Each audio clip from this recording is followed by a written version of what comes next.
Red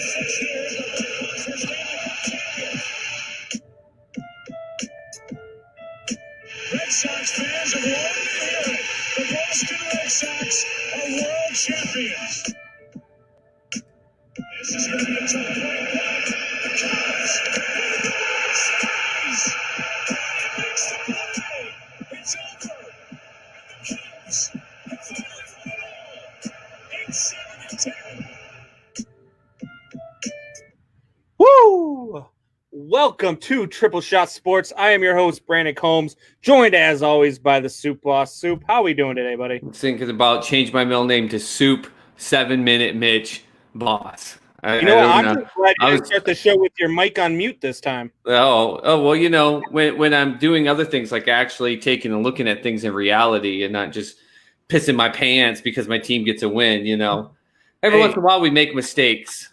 I don't give a frick about them winning. It's all about Mitch Trubisky and him sucking. And look, you're making me send my son to Adrian Peterson's house because he already starts to show off with the Go Cardinals.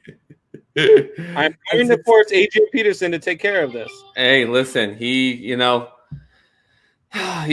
that's another thing. You want to tote child abuse on here, but you want me to somehow believe you because you're so mad at your amazing Super Bowl worthy quarterback. Like, look at those stats. Fucking God.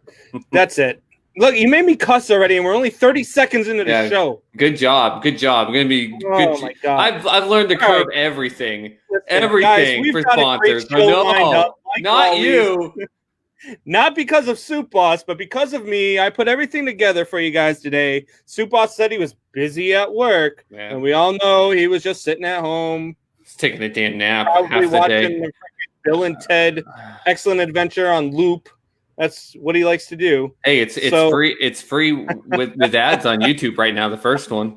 It's amazing. But no, guys. Seriously, we got a great show lined up for you. We are going to talk baseball. We got a lot of news going on in baseball right now. The White Sox are pulling away in the American League Central. Baseball decided that they're going to go and do a bubble for the playoffs. So we got all that, and we are going to be joined by Mike Reeves and Benz of Twist.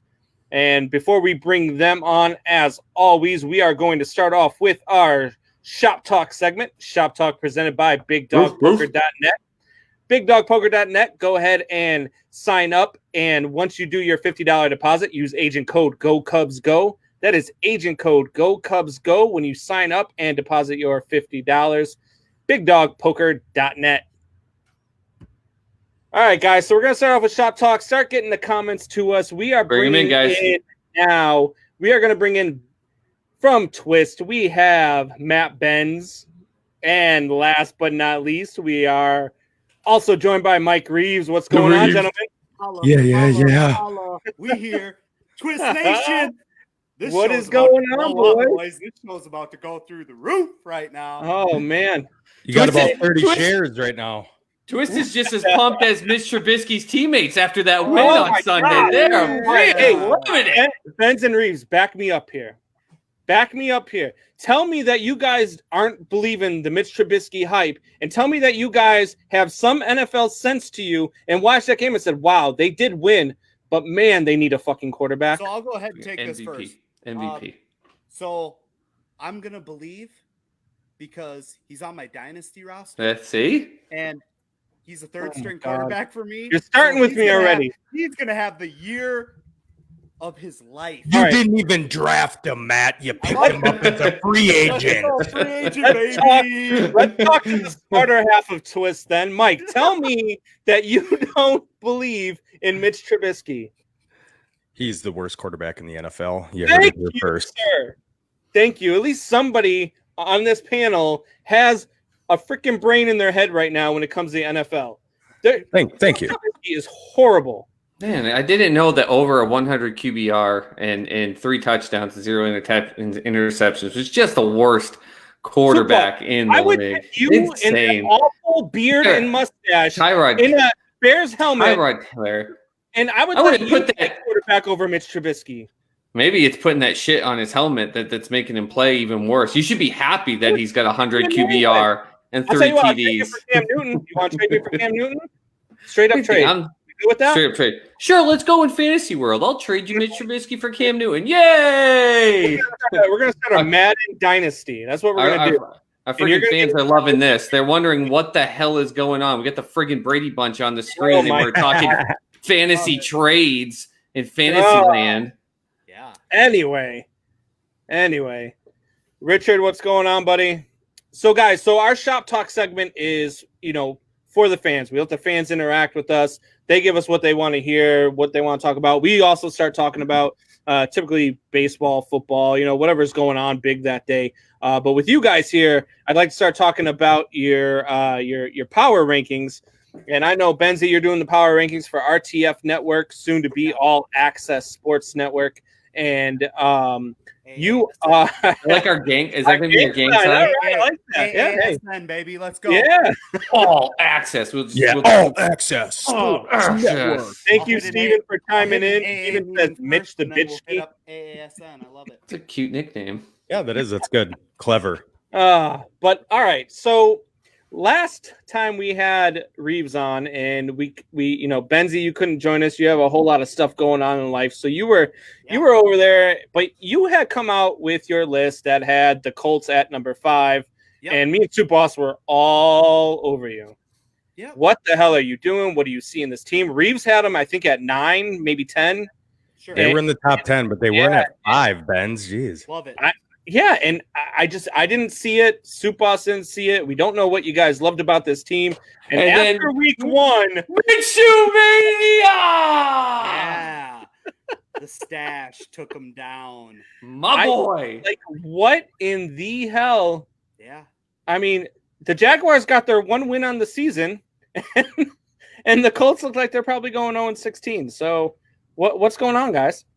Yeah, it's a beautiful thing. This season, 2020 NFL season is. Look, he's already trying to blame 2020. No, it's not my fault. 2020 did it to me. COVID. Hold on. I'm not even going to blame COVID. I'm a survivor of COVID. I hope you guys know that. But just in of itself, I wanted to go out on a leap. I was talking to Combs before this. I wanted to pick a couple teams that I thought, hey, if they succeed, I'm a genius. If they flop, I'm getting roasted. So I'm getting roasted, boys. Yeah. The Colts flopped on me, and I'll take it like a champ. Big And a pig on a stick. It happened. I'm a survivor of COVID too. I had a runny nose last week. Oh, but did you test positive for COVID-19 and get paid 2 weeks vacation? No. It was the best show we've had to date when he had COVID and was home. I believe. Hey, one of your somebody here says, "Did you guys go shopping on the clearance rack?" Who's that guy? Who's Greg Bauman? Who is that? I have no clue. I hear he's from Green Bay though, so nobody listens to him anyway. Pretty funny guy to me. Water. That's what Brady looked like a dumbass out there. Look, Brady did not look bad on some. Do you guys think Brady looked bad on Sunday night? There's one terrible pass he had. He looked bad on. The one in the pick six for sure. Yeah, but bad throw. I mean, you're going into New Orleans against a very good Saints defense. Yep. I thought they had the chance to pull off the upset, but I did have the Saints in the game just because it's in New Orleans. I mean, that's a tough place to go in and win. Fans are those fans. Yeah. Yeah. So I definitely think I don't necessarily think he looked bad. I think he looked frustrated, very frustrated, just with the transition to a new team, building chemistry, and not having things go his way. Maybe there wasn't enough flags being thrown on the field in his direction. I don't know what was going on, but we'll let it slide. But did you see the Karen meme with him yelling?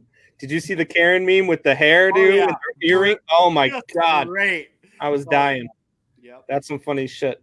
The day you guys went over his list, I was dead ass laughing on Chad's reaction. Yeah. When I told Chad who you had at number 5, yeah, I saw thought that the show, boys. I saw it. Oh. I loved it. Oh my God. I was glad my boy Minshew was just there. He's F this. We're just going to take care of this week 1. He was like my brother in a mustache is pretty mad. I'm going to have to go out there and slice and dice the crap out of him. Man. Fucking One incompletion. Five! Man. One incompletion, yeah. Yeah, 19 of 20. Pretty impressive. Minshew beat him with a D3 roster. Just pummeled him.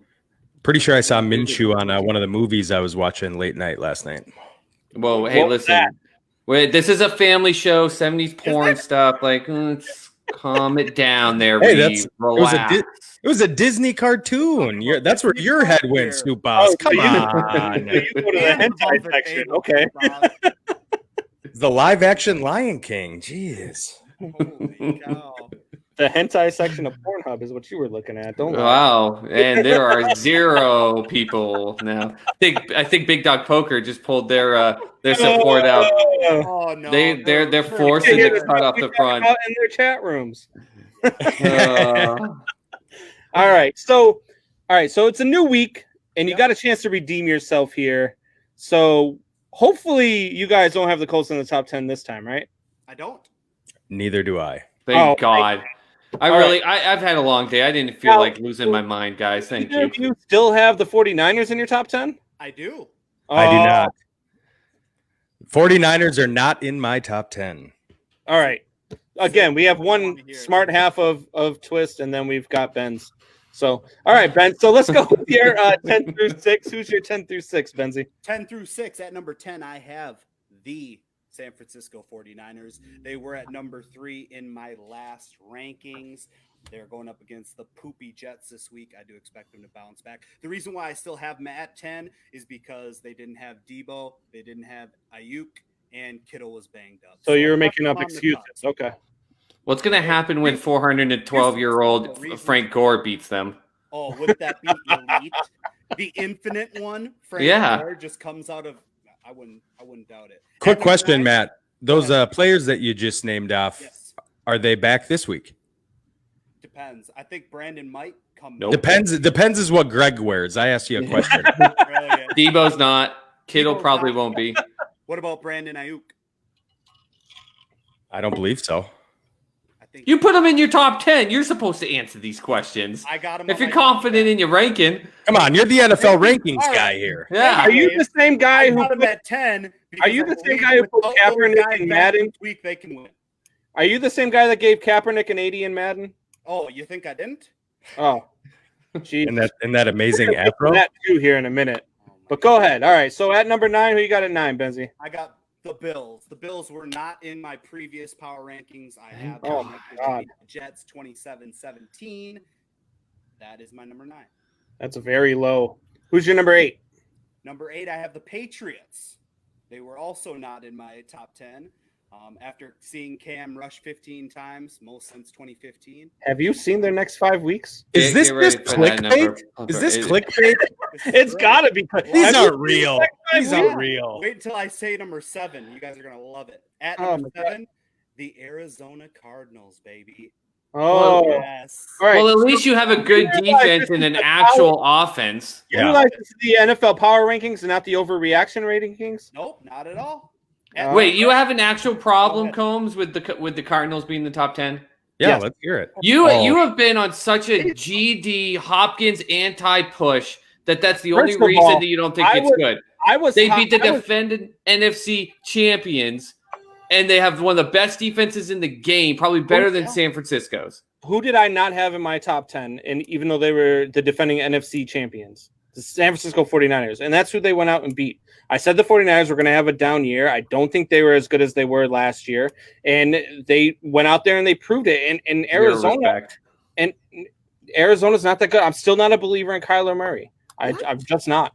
You'll be on here by like week 8 being like, that Kyler Murray guy, man, that Hopkins guy. I wish someone had told me about him. Man, those guys just light it up. We need to talk about that. And then I'm going to take the sheet you send me. I'm going to say F off, and I'm walking off the set during that segment. You can do it. You got minus points and muted, Combs. All right. Well, when they finish 3-13, you come talk to me. 3-13. You put the Chargers at 8-8 for crying out loud. You don't get to talk. You want number 6? Yes, it's number 6. All right, number 6, I got the Steelers. They were number 7 last week. They're moving up a spot, number 6. Love how Big Ben looked coming back. Look good. Love the chemistry with Juju. Love the defense. 6 is the perfect spot for them. All right, Reeves, let's get to some logic. Who do you got in your 10 through 6? Coming in at number 10. Oh, here we fucking go. Oh, yeah. With the late game on Monday Night Football, the Tennessee Titans defeat the Denver Broncos. I got the Titans in at number 10. If the Denver Broncos knew how to actually kick a field goal and then, use the timeout, they would have lost that game. But they didn't. And they're my number 10. Touche. They still have a good defense. They added Jadeveon Clowney. We actually saw some life from the hell's it, Corey Davis or, number 3 pick back 3 years ago. They're 1-0. They were in the AFC Championship. So they're a strong team who actually won a game, unlike the NFC Championship Super Bowl team, San Francisco 49ers, who lost. And again, this is just a weekly power rankings. These are weekly. That is a beautiful comment, Mike. Keep going. This is my week and my ranking. Yeah, I don't need you co-signing, Matt. I got this. Coming in at number 9, the Pittsburgh Steelers. So I told you guys when I was on, or not Soup Boss, he was ladling soup that episode or something. Hey, but you got to feed the people, baby. I said it then that I didn't have him in my top 10 because I needed to see Big Ben. And you know what? I saw him. And he threw for 300+ yards, 3 touchdowns, and looked like his own self. So I slid him into the top 10 at my number 9. Coming in at number 8. The Giants. Let's just be clear. I don't care. Okay. They are again 1-0, and they went 8-8 last year with no quarterback. They have one of the best top 3 defenses in the league, and Big Ben showed that he can play. So they're in the top 10, and they won. You let him slide right into the top. Number 8. An impressive win. Maybe it was an offense of pass interference call that helped them get it, but they did beat the Cowboys. I have the Los Angeles Rams at number 8. Look like the Rams of 2 years ago to me. Malcolm Brown was just a beast, running all over, catching everything. Robert Woods, basically, their number 1 guy. Cooper Kupp, good things out of their rookies as well. So they are my number 8. It was more impressive than I expected. Like I got to give it to them. Like straight up, the defense still does what they do. The offense, I expected them to fall flat, and they did enough. And they did enough to what we've been saying. Hey, they won, but I think they won in a more convincing fashion. Ramsey may have, he deserves an Oscar for his performance there at the end of the game, but nonetheless, they won. They won, and it was impressive. And the Cowboys, they're supposed to be, one of the top teams this year, and they pulled it off. And it was a fun game to watch. So, yeah, as of this week, they are my number 8. The next one pains me to say, it pains me to watch, and it pains me to see their color. The Green Bay Packers. At least they are in my 10 through 6. I know Benz has them in his top 5, and that disgusts me, Matthew. It just disgusts me. You kiss your fiance with that mouth. I do. But Rodgers, again, I'm going to slide them into the top 10. They are at number 7. I think, Minnesota Vikings defense got exposed for what they are, is young and a lot of rookies playing. So was that Aaron Rodgers just being the Hall of Fame self that he is? Maybe. Yes. But a lot of it was the fact that he's going and picking against, that's what Hall of Fame quarterbacks do. And you're right, but we'll see later down. And again, there same argument that you just said you didn't care about Ben Roethlisberger. Shut up, Greg. Go, Pack, go. Shut up. I can see your comments here too. So it was an impressive victory. Their defense, I thought, was one of the, it was a top 10 defense last year, and they sure gave up a lot of points to us trying to come back. So that is scary for a Packers defense that allows that even in a game that they pretty much had hands down. But we were able to get, a lot of late garbage time points. Wrapping up my 10 through 6 is number 6. And this is the Buffalo Bills. Josh Allen, I think a lot of people just expected him to run, and they came out and they said, you know what, we're going to apply the run, but we're going to show that he's got an arm and he's going to pass, and he's going to feed Stephon Diggs, and he's going to have an elite year. For fantasy football purposes, he was the 7th overall quarterback last year, and he was the number 2 quarterback 2 years in a row from week 10 on. In the league. So yeah, don't sleep on him. I mean, he's a good player. That Buffalo defense is elite. They're going to take that division over the Patriots this year. Yep. Cam Newton or no Cam Newton, the way that they have him running, he'll be healthy for 3 weeks. Josh Allen is he's going down after this Sunday. He's not running against that defense. I'm scared for his life. So I don't know about you, Soup Boss, but I know Reeves is 10 through 6. I don't really have much to say about his list at all. I think he's pretty much spot on. Benzie, man, you have the Niners who lost down at number 10. Yep. And I have to argue with you that out of all the teams that lost this week, your Minnesota Vikings should be at number 10 if you're going to have a team that lost at number 10. The Minnesota Vikings lost at home, but they lost to Aaron Rodgers, but they still put up 34 points. They still went out there and still did their thing offensively. Granted, in the first half, they didn't look very good offensively, but they woke up and they started doing their thing. I think that if I'm going to have any team with a loss in my top 10, I think it's going to be Minnesota instead of San Francisco. And then New England, man. I think New England's just such a overreaction. They beat Miami at home. It's still Miami. Miami's atrocious. They have to go the next 5 weeks to have them ahead. You have them in your power rankings this week means you think they're going to have a good game this week. They're playing the Kansas City Chiefs. Yeah. And they're in Kansas City. Then they come back home for Oakland. Then they have to go back out west, and then they come back. Like they have 5 games against the West coming up, and they travel back and forth coast to coast to coast. Like it is going to be a brutal 5 weeks for the Patriots. So I don't understand the Patriots at number 8. It's for this week, Combs. They've already said it. At least they won. But if you're going to do a power ranking, you're looking at them going into this next week, correct? No. Power rankings are not with expectation. How they played in week 1 plus how you think they're going to go into No. That's not how power rankings work, Combs. After week 1. Yeah, they got to carry your ass constantly. Has nothing to do with week 2. It's after. Well, then I put Trubisky in the Bears at 8. That's a prediction. That's a prediction. You can put predictions up. Give me 7-minute Mitch at 8. 7-minute Mitch. Parlay right now, trying to figure out who's gonna run. I feel like that guy from Something About Mary. Not 6-minute at Mitch. 7-minute Mitch. All right, guys. All right, Benzie, who you got from 5 to 1? Let's go.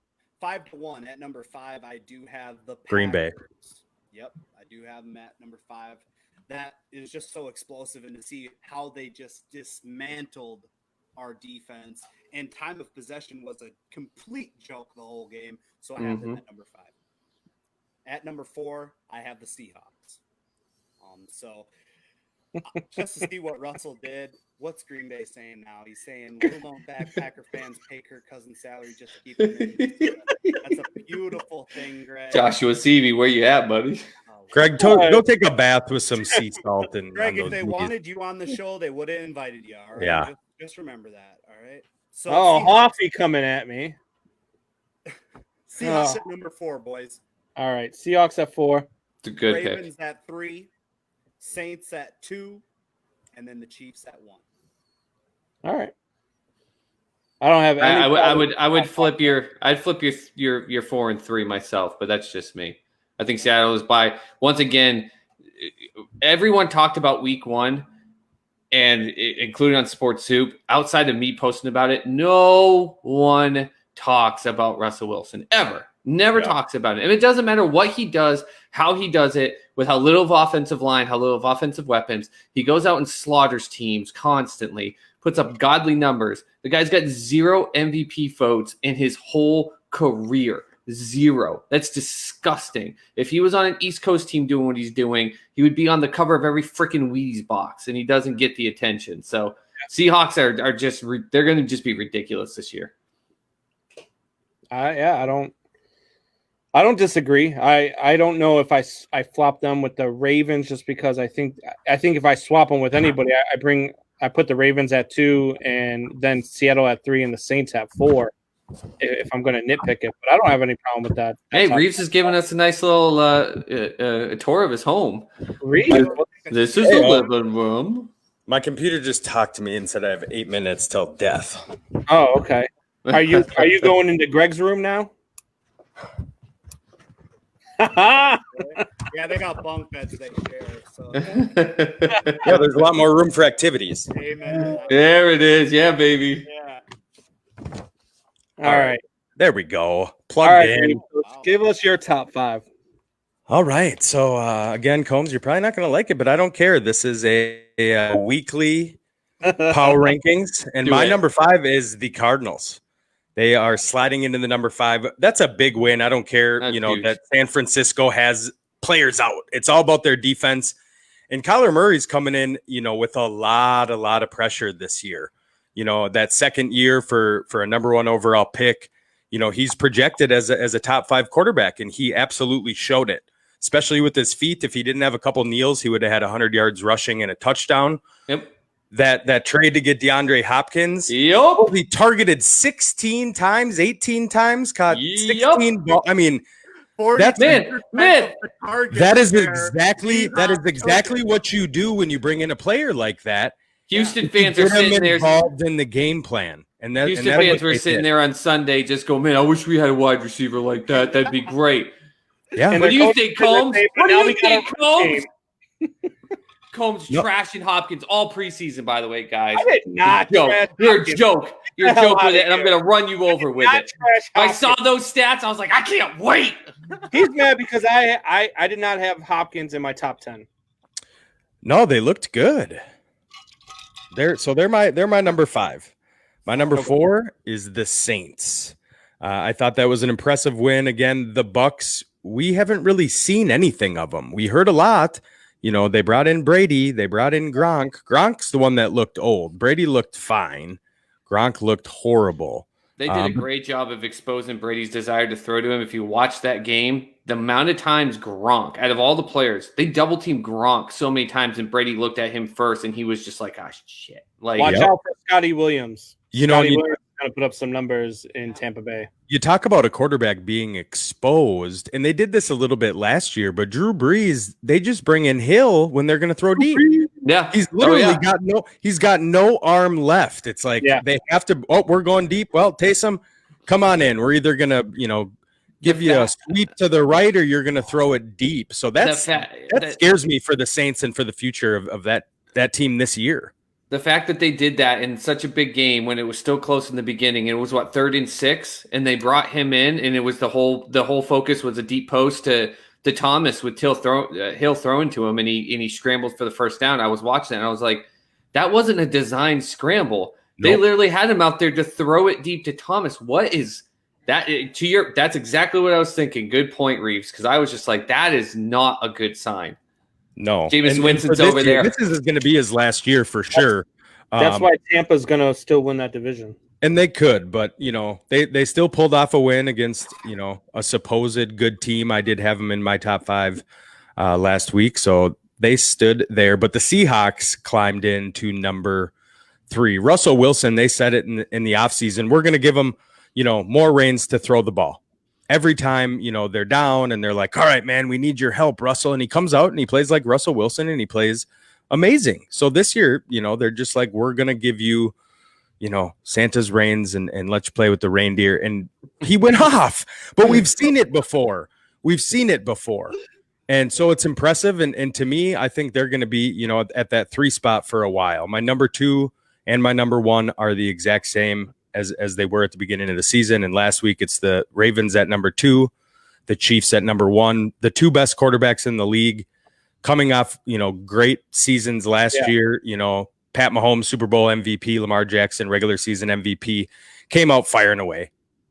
Nothing changed. Both teams won very well and very easy. And I can't wait for week 3. I believe week 3 when they play each other, because that's going to be a fun game. Yep. Well, other than Arizona at number 5, which you already know how I feel about them. You did exactly what I said I would have done with Benzies, and you put New Orleans at 4 and Seattle at 3, and then 2 and 1 with the Ravens and Chiefs. So I don't really have a problem with that either. The other team that I was talking about, Benzie, and I totally forgot about him, space about him, I don't know how, is if I'm going to go with a team that lost to replace San Francisco, is Tampa Bay. Going into New Orleans and playing them tough and doing that, I think they look a lot better than San Francisco does right now too. But yeah, not too bad, guys. At least there's no Colts. There's. I swear, I was waiting because I had such a crappy day. And it was so nuts. I was just waiting to find out that Combs convinced one of you guys to put Colts at number 10. I would have lost my shit, and he would have had to do the show with one of you for the next 2 hours. I would have gone bananas. Right, so that's all right. So let's go through my top 10. At number 10, I have the Indianapolis Colts. Oh,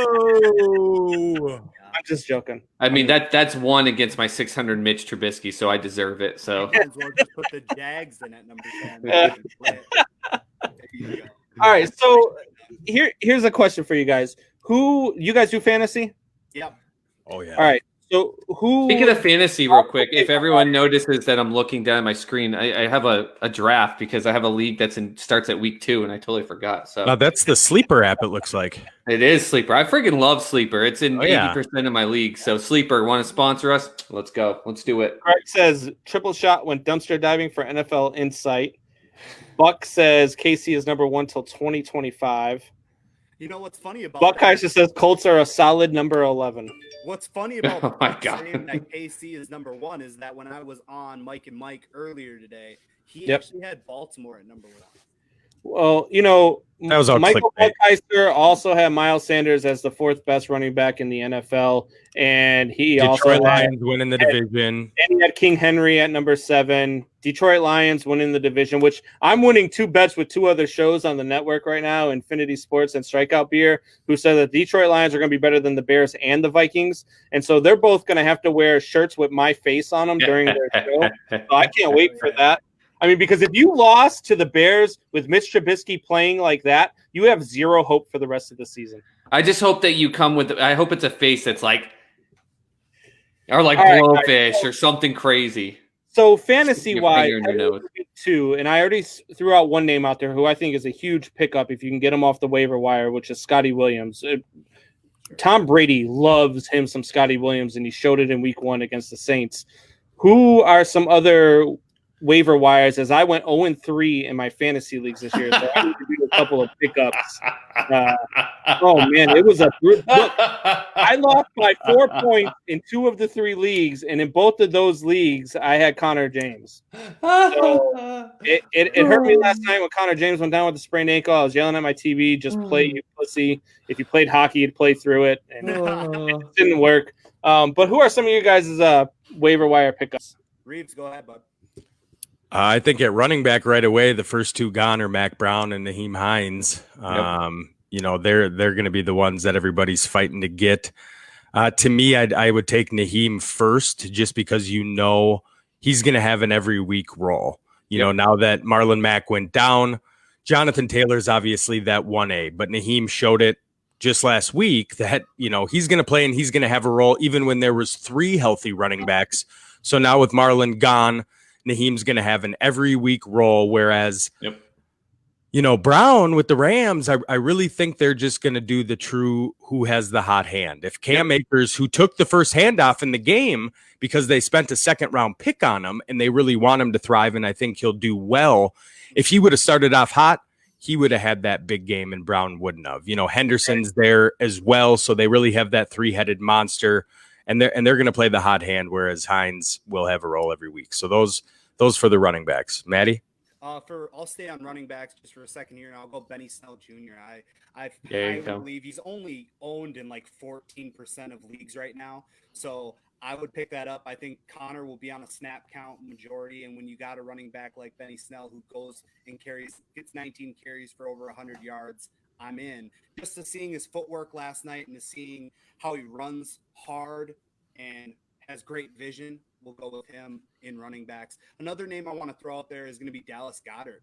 I mean, you would think that Ertz is getting the looks, which he kind of was, but you got Goddard that's just always finding a nose for the end zone, and just he's trustworthy for Wentz. So I've had him on every single dynasty league that I'm in since the year he was drafted. Like he's the future for that tight end, and with the contract situation with Ertz, they did that on purpose. Like that touchdown pass that he had, that was a Ertz play if I've ever seen one. Cut to the right of the linebacker, go to the left of the safety, over the shoulder, which he hasn't normally done. And that was just them just saying, we can stick this guy in. It was their way of looking at Ertz and being like, okay, fine, go ahead. Be a dink about your contract. Look at what this guy can do. Same thing you can do. And my number one at receiver is kind of a sleeper, not by how he played in week 1, but I don't think the name pops at a lot of people, and that's Russell Gage, the 3rd wide receiver for the Falcons. When Ridley went down last year, he came in and was super explosive. I mean, he played balls to the wall. He was he was the waiver pickup everybody wanted. And then this year he goes typically undrafted because he's a third receiver, and you're not really going to do that unless they're a first or second round rookie and you're taking a flyer on them. But when he comes out and gets 9 receptions for 118 yards or something like that, when all 3 receivers go for 8 or 9 receptions and over 100 yards, that's just Matt Ryan, and that's the Atlanta Falcons offense. Matt Ryan throws for 350 yards on average every game, and that defense is trash. So they're going to be playing behind. Gurley's going to be hurt probably by week 5, and they're not going to have a running game. He'll be somebody who's going to help you out week in, week out. Yeah, and then on the quarterback flip side of it, let's go with Gardner. Why not? Why not pick up Gardner? Because people took him in the first round of every draft. 9% of leagues only own this guy, and all they do is First throw round. the biscuit. I mean, You know who owns them 100%? First Super. round. First round. Drafts. All the He's time, Gardner baby. in the first round of every draft. First round. Every single time. Really? With the exception of the one that we are in. That's the only one where that dink knew. If you're listening, you are a dink. He knew that I wanted him, and he did it. But outside of that, I have him in every single other league, including 2 keeper leagues where I already had him, and he was one of my 2 keepers. yeah, I mean, the big thing with Gardner is, I mean, he is playing for his job. He realizes if he can squeeze out some W's, they aren't getting Trevor, they aren't getting Fields, and he's going to be able to maintain. And just to see a guy like that go out there and just That's what they made it very clear with the concept of what they're doing on that offense. The focus with cutting Fournette and the trades that they made was not. They said it. The team said it. Gardner said it. Other players have said it. We are not tanking. We know you guys think that, and it's funny because last year we said it with Miami, and they actually went out and won games. But I actually think they tanked for Tua, and they just happened to get him. I think that's what they were doing, but the players had more character. The team themselves are saying we're not doing it. I think they realize, listen, we've got some huge ass egos in this locker room. We've gotten rid of some before. We'll get rid of some more. Let's let this be Gardner's team and let the guys that believe in him actually see what they can do. Now, they're going to still get smacked around in a couple games. That defense is still going to have some challenges, but I'm telling you, I'm confident in my pick that they're going 8-8. Here's the thing about professional sports and the NFL in particular. Why would you tank if you're the GM? Unless you have some handwritten contract with the owner, you're out of job. If you go, 1-15, you're fired. The head coach is fired. They're not going to be there to get Trevor Lawrence. Right. So it's they're playing for their job. So I think your brain automatically goes as a fan that, they're getting rid of Fournette. No, they're getting rid of this. Well, no, they had a toxic culture for a while. So players didn't want to play there. So they, honestly, if I were a player on the outside looking in, they accommodate the players. They don't make them sit there and live in the filth and the toxicity. It's like, look, we get it, but we're not giving you away for nothing. We're going to get assets, and we're going to build this team back up to a few years ago when we were in the AFC Championship. In the NBA, tanking is a thing. It's not a thing in the NFL. Those guys every week are fighting for their jobs every week because they don't have guaranteed contracts. They can be replaced at any time. And unless your name is Tom Brady, Drew Brees, or a top 10 name at your position, your job's not safe. And so even those guys who go out there, for the Jacksonville Jaguars after they trade everybody, or the Miami Dolphins, those guys are playing. And even if they're not playing hard for the Dolphins, they're playing hard for themselves to get seen by other teams and picked up in trade or in free agencies. So and they're playing hard because they want to. They're playing hard because they want to, because they want to be seen. And if they get going and you see some excitement and they start to gel together, well, that's even better. That's a better feeling. Those are the type of players that you want to look for. And I think I predicted it, and I said that's what they were doing, and I was confident in it. And I'm going to stand confident in that, is that they trimmed the fat. They're still going to have games where we're going to go, it would have been nice to have Fournette in that situation, or having our guy at the end rushing in that situation. They're going to have some games they're going to look like I think the now mid-tier team, but I think they're better than they're not 0-16 team. They're not. And now more than ever, the running back position is probably the easiest one to substitute and find gold. Yeah. Whether it's in the draft or through free agency or through a guy who was on your practice squad that you just didn't know was as good as he is, and you bring him up. The running back position solely rests on how good not solely, but primarily rests on how good your offensive line is, how good your game planning is. You can find good running backs. They're a dime a dozen right now, and that's why they get traded and let go of so easily. Yeah, this isn't the day of one featured back where it's Adrian Peterson for the Vikings and nobody else. You don't have to be a Niners team where, hey, we're going to feed, 3 different guys 15 times, but you do need depth. Yeah. The Vikings even having Delvin Cook and signing him to this massive contract. We spent a 3rd-round pick on Alexander Madison. Yep. You got Greg's Packers who have Aaron Jones, Jamal Williams, and they spent a 2nd-round pick on A.J. Dillon. Yep. The injuries that we saw this last week and that we see every year in the NFL is nobody has an exception to getting hurt. So you need depth if you're going to win a championship, bottom line. Speaking of A.J. Dillon, have you guys seen his friggin' tree trunks for legs? That's ridiculous. Yeah. Those are insane. I hear a lot of people talking too about the upcoming draft and tanking for Trevor. But I gotta tell you, I look at guys like Kyle Trask and Brock Purdy and Ketlin Mond, and I wonder if they aren't a better pick than Trevor Lawrence. No, they're not. No. You guys are big believers in Trevor Lawrence, son. Yeah, 100%. The name you left off is Justin Fields. If anybody goes ahead of Trevor Lawrence, it's Justin Fields. And I still don't think you can't get. He's 6'6". He's built like a brick shithouse. Reeves and I were watching him this past weekend, and it's just like.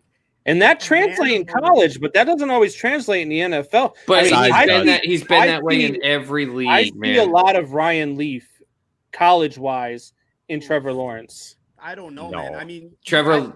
The thing about it is, with him playing with that team, Clemson, he is getting the Rolls Royce of college football teams to play on. I get that, and he's going to end up going to, let's say, the worst team in the NFL, but Browns. The tangibles, can you imagine? But just the tangibles, the unteachables that he has. Size, definition, just the marketing. Long, beautiful blonde hair. Luscious. This guy. Just dude. luscious. So can you imagine that? Soup, you just brought up something that blew my mind because I thought about it. I put it on Sports Soup, man. Browns, if they have the number 1 pick, do they really go quarterback? Yes. If you get the number 1 pick now with year 3 of Baker Mayfield, they're going to do it again. And that's the only way, though, that I feel that Trevor Lawrence does not succeed in the NFL because we have seen it now over and over. I do not care if you're the greatest quarterback to come out of college. There is something wrong with the personnel and the system in Cleveland. Trevor Lawrence won't accept that. What about other teams like I know you got Burrows in Cincinnati? What if Cincinnati ends up number 1? Or what if they'll trade it out? They'll trade that out. They take Stenio Pelelli, the left tackle. Mitch Trubisky start. I hope we lose our next 15 and we get the number 1 pick and we can go out there and get a fucking quarterback because we sure as hell don't got one now. You got Big Dick Nick, man. You got Big Dick Nick. Don't worry about it. Chill out. Yeah. You got Super Bowl quarterback. If quarterback GM this year, I could see Justin Fields going to Cleveland. That would be crazy. Just to keep the Ohio State at home. Sell tickets. Hopefully, sell tickets next year. I hope so. All right, guys. Well, it was fun having you on, as always. We'll do this again next Tuesday with Reeves. I know Benzie will be on his honeymoon. I can't believe he found somebody to marry him, but he will be on his honeymoon. Must have been one big-ass Colts fan that you married, Benz. The best part is she hates football. That's the best part. That's the day for the boys. The match made in heaven. I'll get you the number to my divorce attorney in about 2 years. Ben, here's the secret. Here's a secret. It's only cute till you get married. Yeah. It's all right. All right, guys. So, Benzie, why don't you tell us where we can find you? Yeah. Let's talk about Benzie's Bit and all the stuff that you got going on. Sure. So I do Benzie's Bit usually live on either Tuesdays or Wednesdays, but make sure that simple as this. Follow me on Twitter at TwistBenz. You're going to be able to get all the Twist shows, all the Benzie's Bit shows, all the rest of the umbrella. I'll let Mike talk about his shows. Even there's a show called GBG. If you just want to fall asleep, nobody wants to watch it. Great thing to throw on. It's great for Joshua LeBrecq. You should do that. So he always he always has some shit hanging in the back of his background. Like I can never, like, I turn it on and all I see is this big like turd behind him. So I just have to shut it off because I'm like, it reminds me of like having to take my dog on a walk. Understandable. All right, Reevesy, what about you, buddy? Yeah, so my spinoff show is Mike on the Mic. You know, a few months back, we decided to branch off. Obviously, our main show is Twist, the weekend sports talk. But we thought it'd be kind of fun to, you know, have our own shows and get inside the mind of one of the hosts from Twist. And they're all completely different. Benz is going to give you more of a breakdown, whether it's fantasy, NFL. I'm going to take you through some headlines. We're going to play some little different games. And Greg just goes on rants about politics and eating brats and, you know, just all these different things. So really you just get a different, you know, you get to zoom in on the host that you like during Twist and get to get inside their head a little bit. So you're going to want to check out our YouTube where you can find every episode of Twist, all of our spinoff shows. That's just Twist Sports Talk, our website, twistsportstalk.com. I go live from RTF and Twist Facebook on Mondays now after the Sunday shows. And then I'm sure we're going to have new time slots for all the different shows on the All Access Sports Network. Hey, real quick there, Reeves. I love those headphones. I know a lot of college-age girls that go to the gym and make pretend they're working out, wear those all the time. So where'd you steal them from? The lost and found at the YMCA, buddy? Or I actually bought them on Facebook Marketplace for $30. I got the Beat Side Gray. And it was probably some chick that had words written on her sweatpants on her ass that she makes pretend she goes and works out, huh? Probably. Now she gets to stare at me wearing them at the gym. Not to keep piling on you, Reeves, but keep it coming. Let's go. I listen to your guys' show all the time, and my girlfriend says to me the other day, she's like, I really like listening to that show, but every time he goes Twist, I just want to punch him in the mouth. This one's for you. Punch us in the mouth when we say it like that. Just make sure you share it. That's all that matters. Yeah. I'll sell myself real cheap if you're helping the show. That's fine. Every time she punches you, you just like twist, and just get all the marketing in the world right there, baby. I feel like the worst episode of Family Guy ever. Well, I'm glad she's a fan. We appreciate it. Yeah, absolutely, man. All right, guys. Thank you guys for joining us, and we will see you next week. All right. All right, guys. Take it easy. Later. All right, man. It's always fun having those guys on. I told. I can't believe she's so embarrassed. We're gonna go to break, and when you come back with your headphones knocked off your head, you know. I see you, Michelle. I didn't leave. Twist. All right, guys. All right, so we're going to take a quick break, and when we come back, we are going to get into some baseball and some exciting news surrounding the show and the RTF Sports Network, which is becoming the All Access Sports Network. And we will be back here in about 30 seconds. Stay with us.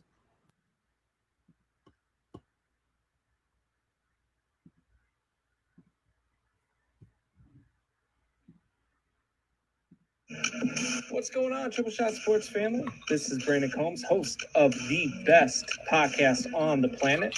That's the Triple Shot Sports Podcast. Be sure to join myself and Soup Boss Chad Lounder live for 2 hours. Yes, I said 2 hours every Sunday, Tuesday, and Thursday at 8 p.m. Eastern and 7 p.m. Central on the RTF Sports Network Facebook page and YouTube. And if you miss any part of the show, you can hear us every Monday, Wednesday, and Friday on your drive home at 5 p.m. Eastern on rtfsportsnetwork.com.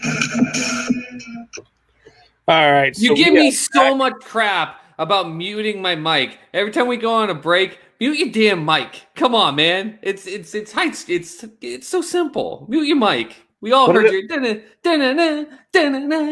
oh, my phone going off. We can hear you pouring your drink in the ice. We can hear your phone going off. Mute your mic during the breaks.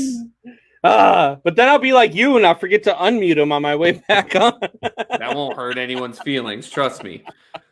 I'll just sit there and I'll just say something like, "Go Cardinals" and twist. All right. So, we talked about this a little bit earlier. RTF Sports Network, which we are associated with, is going through a rebrand, and that rebrand is going to be a what we call the All Access Sports Network. We feel like it is a good change. We feel like it is something that is going to help us moving forward. Not only is it a more searchable name, but it's also a more marketable name, something that we can do a whole lot more with. So we have a whole lot of exciting things coming. There are some shows that are going to be joining the network that I'm really excited about. And so there are a lot of good things coming. So you guys stay tuned.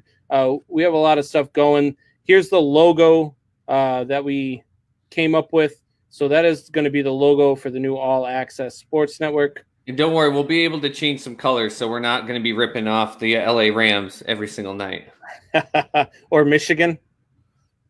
Well, I mean, you could bring up that school, but no one even knows who that is. That's for my buddy Alex, big Ohio State guy. I got so my girlfriend's daughter, one of her best friends is her dad is a cop here in Chicago, and he's also a huge Michigan fan. So he'll appreciate that because I'm sure he's watching the show right now too. It's all right. It's all in love. I really have nothing against Michigan. It's just I got some good buddies that are Ohio State fans. So he was so upset last weekend because he's like, I'm supposed to in about 12 hours be on my way to Michigan to watch the game, but instead, no. So I sent him a thing and I said, hey, man, I mean, you could always, come over to the gold and blue and watch the Golden Domers, man. And he's like, I wouldn't watch that team if it cost me my life. So, man. But yeah, so a lot of news came out today surrounding MLB, and there's a lot of things going on in MLB. So I definitely want to get to that. Especially, let's start off with the whole announcement that they had this morning. Pretty exciting news, kind of, sort of, for baseball fans is that they're going to be playing the playoffs in a bubble. Well,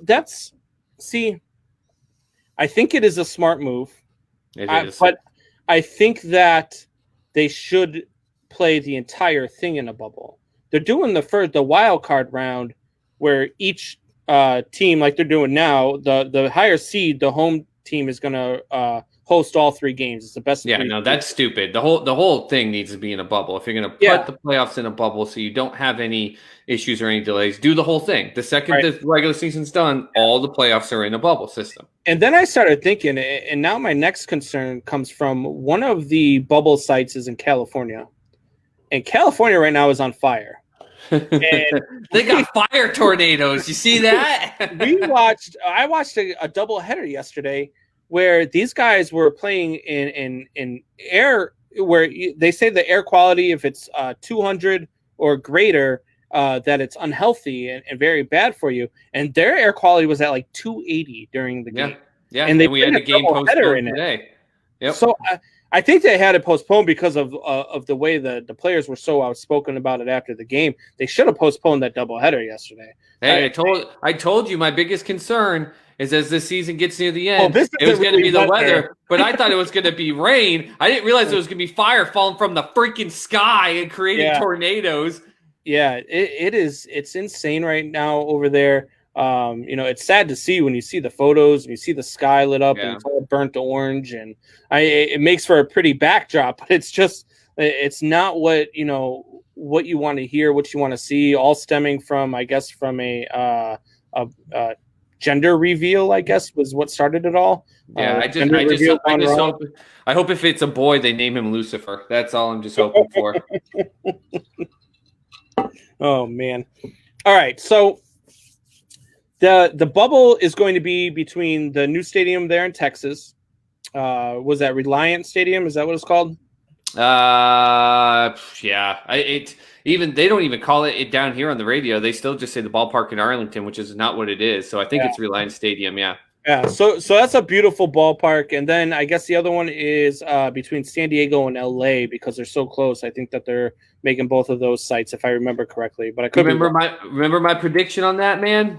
I predicted it. You've got now. I was saying there should have been 3. You've got San Diego, the Dodgers, and the Angels. You could have had, you got 3 ballparks all within an hour of each other. You could have had a great system with that. It's called the Globe Life Park in Arlington, by the way. Globe Life, okay. Globe Life, which everyone will just call the ballpark in Arlington. It's just the way the divisional series will be at Globe Life Field in Arlington. The ALDS will be at Petco Park in San Diego.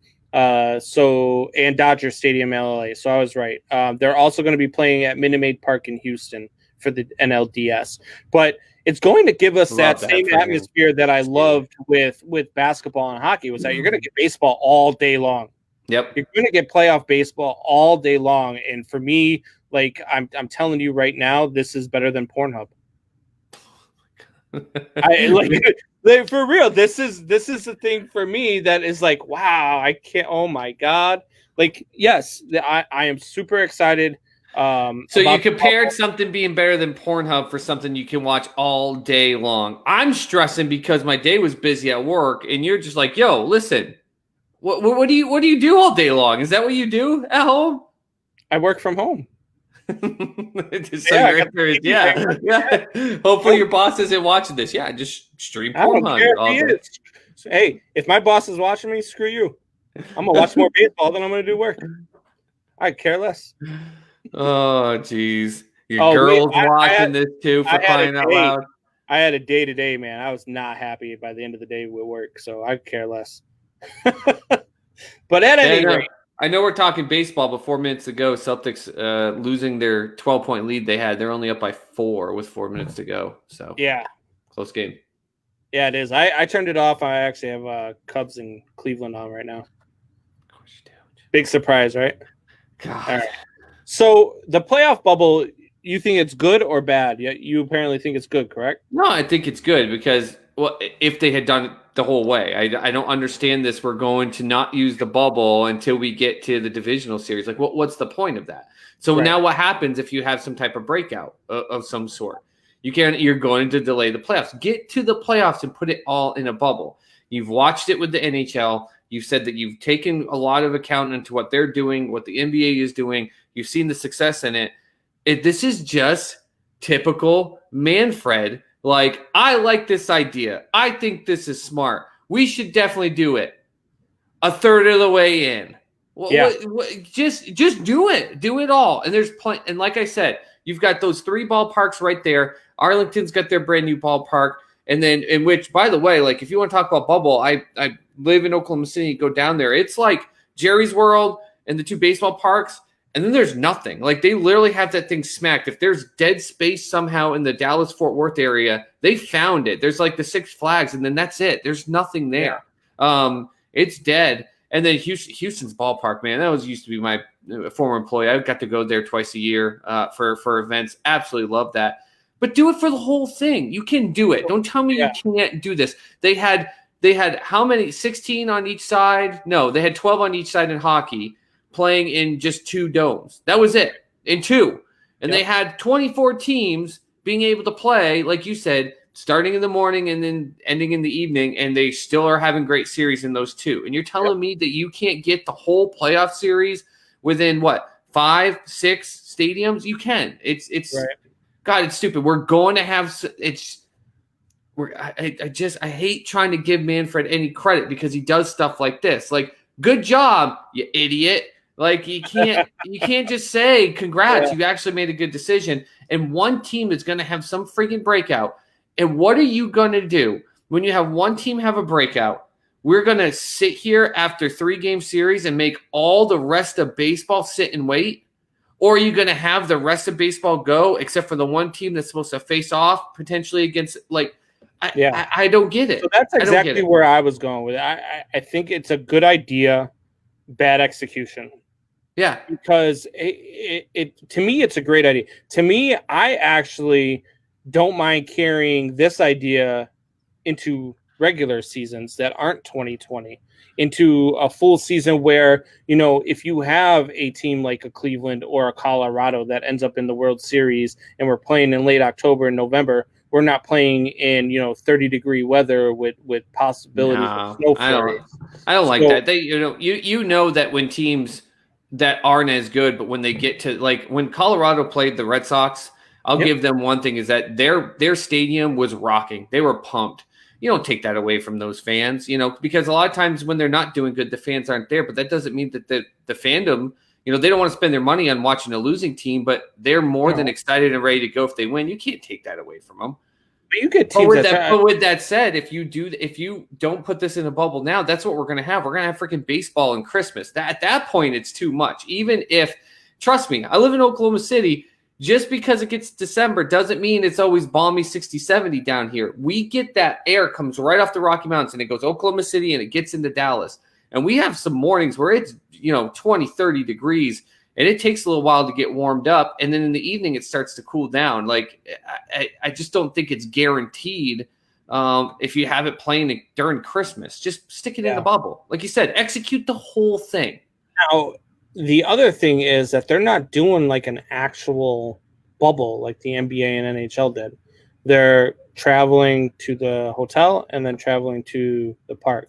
Whereas the NBA and the NHL closed off in quarantine sections and made these guys quarantine for 2 weeks before starting practices and all that stuff.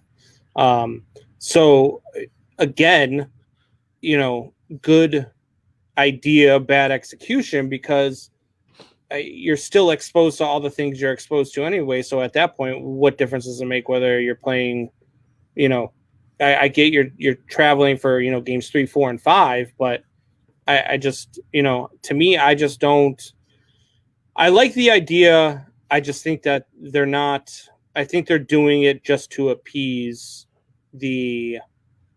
Well, I think it's easier for you to contain if you already have everything set up. You make sure everything is contained within what you can do. The buses, the hotels, like you literally contain this in an aspect. And I get you don't get a quote unquote full bubble like what the NBA and the NHL have, but you have the ability because you get all your teams around that you can put more of your forces to that and make sure it's contained. Right. In baseball, as you and I have talked about, it's a different beast. The players aren't, even though the NHL is the most unegotistical, I think baseball's next, where you've got a guy like Mike Trout who should be the poster boy for the league. They don't do that, and then he's just like, yeah, that's fine, I don't care. Like, it's a different breed with baseball, but you're still. With that said, we sat there and watched the St. Louis Cardinals still go, screw it, who cares? Let's go in the Steamboat Casino in the Mississippi and friggin' hang around with hookers all night or something like that, and we're just like, we don't care, we're not going to get it. So that is still there. So the security, having everything more centrally focalized, will allow the MLB to take all of their security measures, beef it into one area or a couple smaller areas instead of multiple, and then you can say, I'm sorry, you can't leave this hotel, and try to find every way to do it. Is it guaranteed? No. Look, we still had a guy on the NBA on the Rockets who still snuck in a friend and ruined his marriage because he got caught with doing it. Like, it still is going to happen. Jason Hayward just caught a ball from about maybe 15 feet in front of the warning track and threw a missile home to get Francisco Lindor at the plate. Good for him to. That was a guy that, remember, he went through and changed the team, and he had like a slowing down of his career. And there were people that were like, he's done, he's dead, and he's sticking to it, he's sticking with it. He continues to show flares. And he's great. Yeah. And that's the value of him. And now he's not going out there stroking 310 and hitting bombs. He's hitting well this year. And he's back to what we thought we were getting when we signed him from St. Louis. And he's back to he's got that swagger about him again, which I really love. He's adjusted his batting stance, and he's got that swagger about him again, like I said, and he's just. I think Jay Hay is back to that 280, 20 home run a year guy that he was when he was coming up, and everybody was so excited about him in Atlanta. But anyway, I mean, that's neither here nor there. I think that with the bubble, back to that, I think that you definitely do contain. Obviously, you've got a smaller array of where people are going and what they're doing. I do worry about the guys. St. Louis Cardinals make the playoffs. You got to worry about them going to the club. That's the stuff that worries me, because stuff's not shut down in certain locations, and you still got this. Granted, they say by November 1st, vaccines and all this stuff, and I'm not one of those big believers that this thing is as bad as people want to say that it is, but it is what it is. But it's still there. It's obviously out there. It's people are still dying from it, so it's very real. But it's one of those things where I think it's a great idea. I just think it's bad execution. Right. Let's see here. Brandon Jr. better than Pornhub. I can't breathe. Oh yeah, no kidding. Your girl's on here. Your kids are on here. Your boss may be on here. Oh man. Whatever. Yeah, whatever. I don't care. Anyway, so the other thing we got going on is the American League Central. Man, it's so fun to watch. The White Sox have opened up a 2-game lead on Minnesota. They are 4 games up now on Cleveland, and they just continue to stay hot, and they are extremely good. Yeah, they're extremely good, but you said before we got on the show that they're running away with the division. You're sorely mistaken. They were Minnesota at one point was 3.5 games back, and before yesterday they were a game back. So I don't think I think this is literally going to come down to the last game or two between these two. But that trade that Cleveland pulled off there, getting rid of their pitcher there, like that, I think that hurt them, and it hurt them. And they're still going to probably make the playoffs, obviously with the record, but they were right up there competing, and now they're not. They're out of. I think they're out technically, mathematically. They're still in, but I think they're out. And this is a 2-man race for the top of the division. So yeah, and right now they're down by 2. They're playing each other. They're in a 4-game series. The Twins are up or are tied 1-1 in the top of the third with the White Sox right now, and that's just a huge series. If the White Sox continue to play as hot as they're playing, and if they can take 3 out of 4 from the Twins. I'm not so sure with, whatever it'll be 7 or 8 games left. I'm not so sure that doesn't make that division over. Yeah, I mean, if they go through and they sweep this, then yeah, they've got it. But 3 or 4. They won last night. They beat the Twins last night. Yeah. They win again. If they split, it's a 1-game behind situation once again. It's the Chicago White Sox have been what you said. They're a year ahead of everything. Good on them.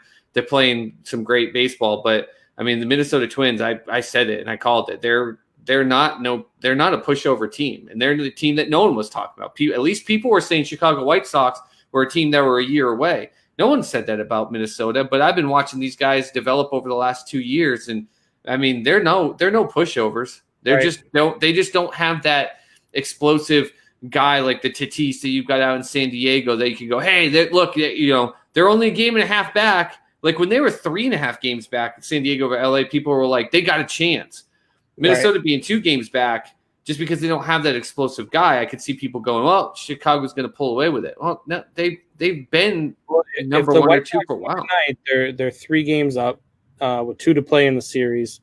And if they pull off one more of that, Minnesota. And they 3 games up with 7 to play or 8 to play. I can't remember what it is. They're 31-16. So it's holy cow. Two free throws and they only hit 1. And so Boston and Miami are going into overtime. Oh, Jesus.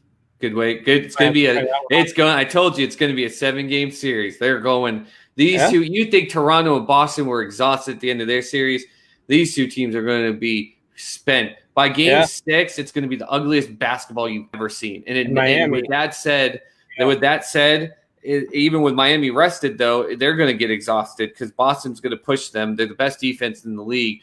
The LA Lakers are just going to be sitting there. They've got the Clippers and the Nuggets going 7.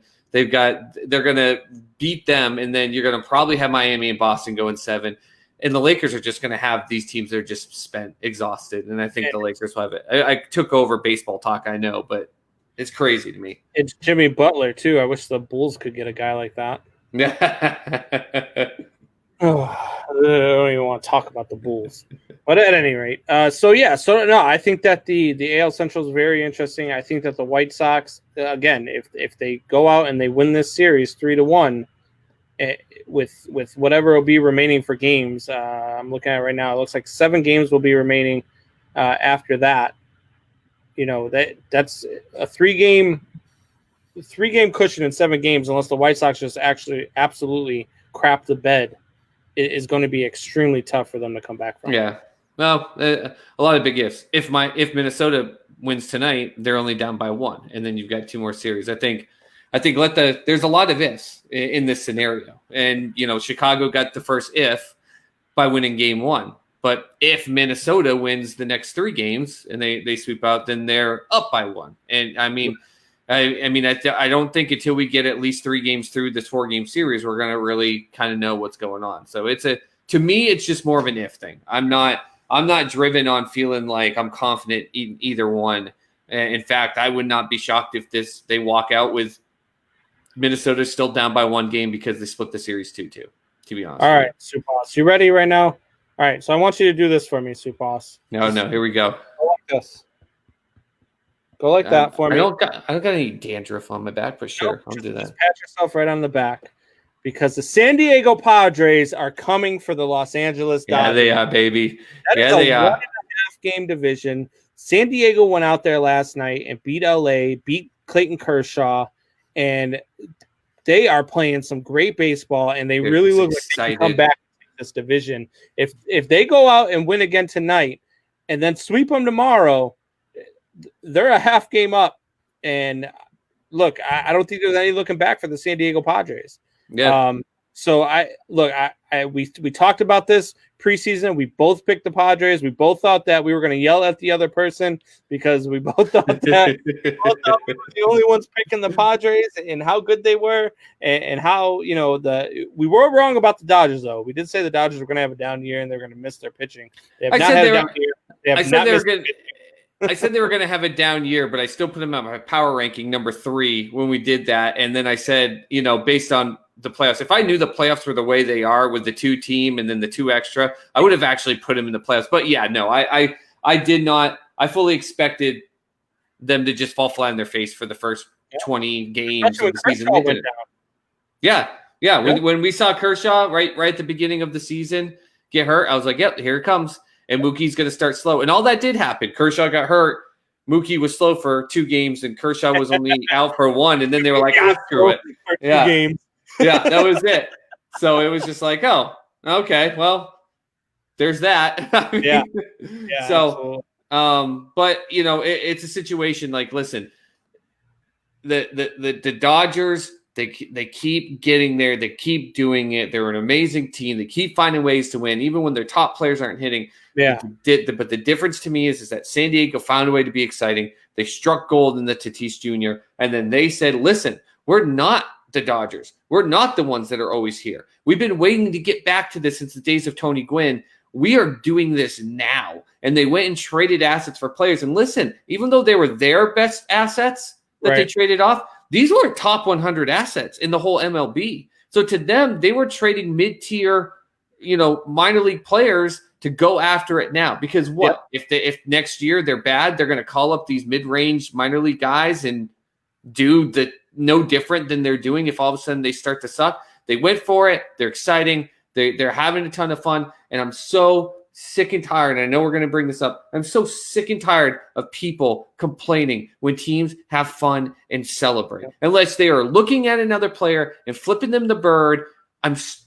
It is athletics. So if you guys listening who have not heard about this, the Los Angeles Dodgers channeled their inner Texas Rangers last night, and they were complaining about a big home run that was hit off of Clayton Kershaw. I believe it was the 7th inning, maybe the 8th inning. It was a big home run. That was a bomb. Gave the Padres the lead, and he pimped it, and they celebrated it, and they were loud about it. And afterwards, your boy there, Dave Roberts, had a ton of shit to say about how they were disrespectful to Clayton Kershaw and what he did to what they did to Clayton Kershaw and how they celebrated that home run, and that it's just disrespectful and it shouldn't be done. I'm just it's just a load of crap, man. Look, I love baseball. and I consider myself one of those guys who really enjoys the game. I love a 3.5 to 4 hour pitcher duel. I just do. Yep. I don't mind the 40 pitching changes. I don't mind the strategy of the game. I Yep. love every single moment of the game. I think it's an art form. I think it's beautiful, and I think it's pure. It's like me with NFL. I was actually excited about the 13-3 Pats Rams, not because I'm a Pats fan. The defensive moves, the chess playing, it was so freaking intense that whole game. But stop with the you're disrespecting the game if So you're terrible. if you're celebrating a home run. He was excited. They did something. They're coming after you. They're taking over the vaunted Los Angeles Dodgers, who everybody said nobody is going to be able to beat this year because of how good they looked. Yep.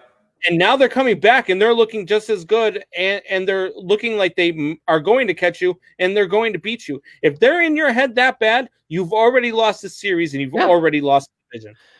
And that's the difference, is that we've got that young, exciting team and they're pumped and everything, and the Dodgers are out here throwing big hissy fits.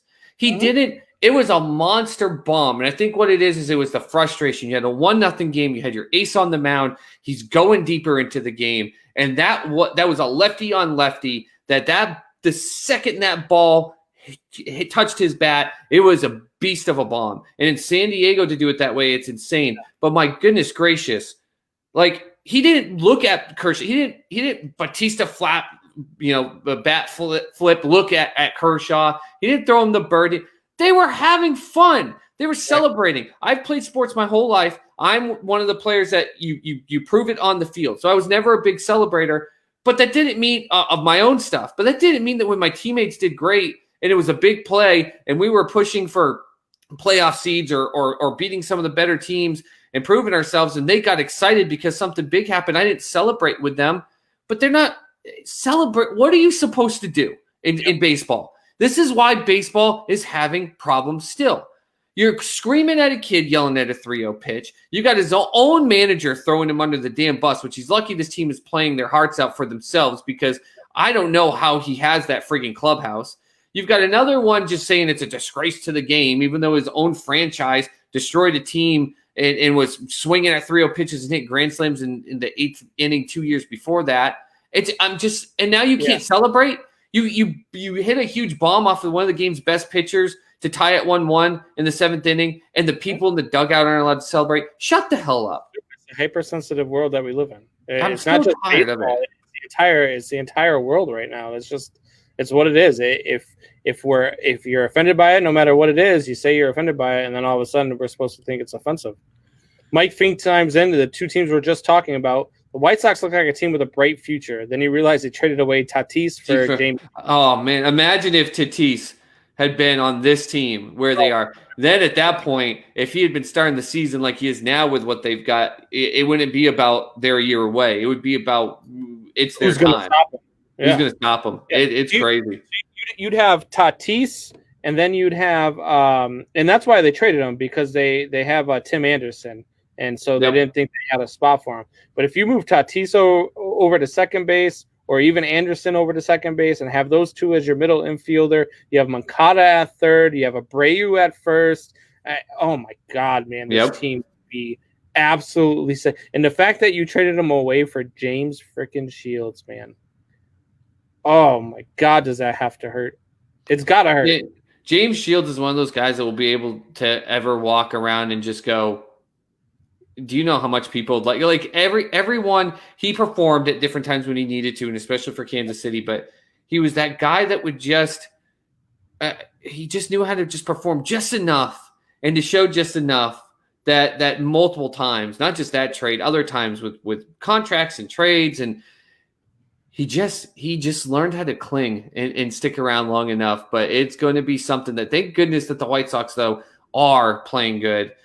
Because if the White Sox right now were the 4th or 5th team in that division, and they were watching Tatis out there helping that team come back and potentially win that division, the White Sox fans would be, not that I ever saw them in the stands half the time, but they would be even less. What you see right now they have in the stands would be what you'd have next year if fans come back. It would be terrible.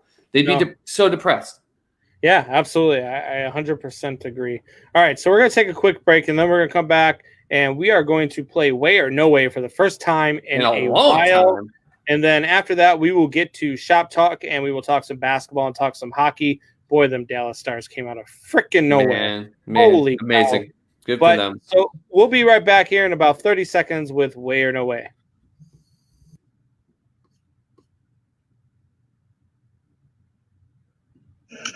What's going on, Triple Shot Sports family? This is Brandon Combs, host of the best podcast on the planet. That's the Triple Shot Sports Podcast. Be sure to join myself and Soup Boss Chad Lounder live for 2 hours. Yes, I said 2 hours every Sunday, Tuesday, and Thursday at 8 p.m. Eastern and 7 p.m. Central on the RTF Sports Network Facebook page and YouTube. And if you miss any part of the show, you can hear us every Monday, Wednesday, and Friday on your drive home at 5 p.m. Eastern on rtfsportsnetwork.com. All right, guys. So we are back, and as we teased, it is now that time that we look forward to. It's been a while since we played it. What's going on? I'm having a heart attack. This is what happens with my Boston teams, man. They just can't. They're down by 1 with 35 seconds to go. I'm losing my mind. Game on! Game on! He's wheeling, he's feeling. He shoots, he scores! All right, so for those of you who haven't been with us before and are just tuning in now with all the different shares and all the different likes that we are getting, I just want to go ahead. We take a series of statements, and then we will either answer way or no way. No way! Yes way! And so, you know, there are a lot of different things that have gone on since the last time that we played this game. And there are some things that I want to get into here. And the first one that I have here, we were just talking about. The Padres will win the West, and the Dodgers will lose in the wild card round. Well, I'm going to say no way because you put 2 stipulations in that. So, but I have to clarify. I'm saying no way. This isn't a halfway and all that crap. It's a no way because I'm sticking by our prediction. Like we've got to roll with this now at this point, right? The Padres are going to win the West. We called it before they started playing. You and I were on somehow the same friggin' brain path that no one else was on. We saw this coming. The Padres are going to win the West. The Dodgers are not going to lose in the first round. The Dodgers have gone to 3 straight World Series. They came out and even did more than what you and I both predicted because they've been starting slow every year. They've done it differently. They've had role players pick up.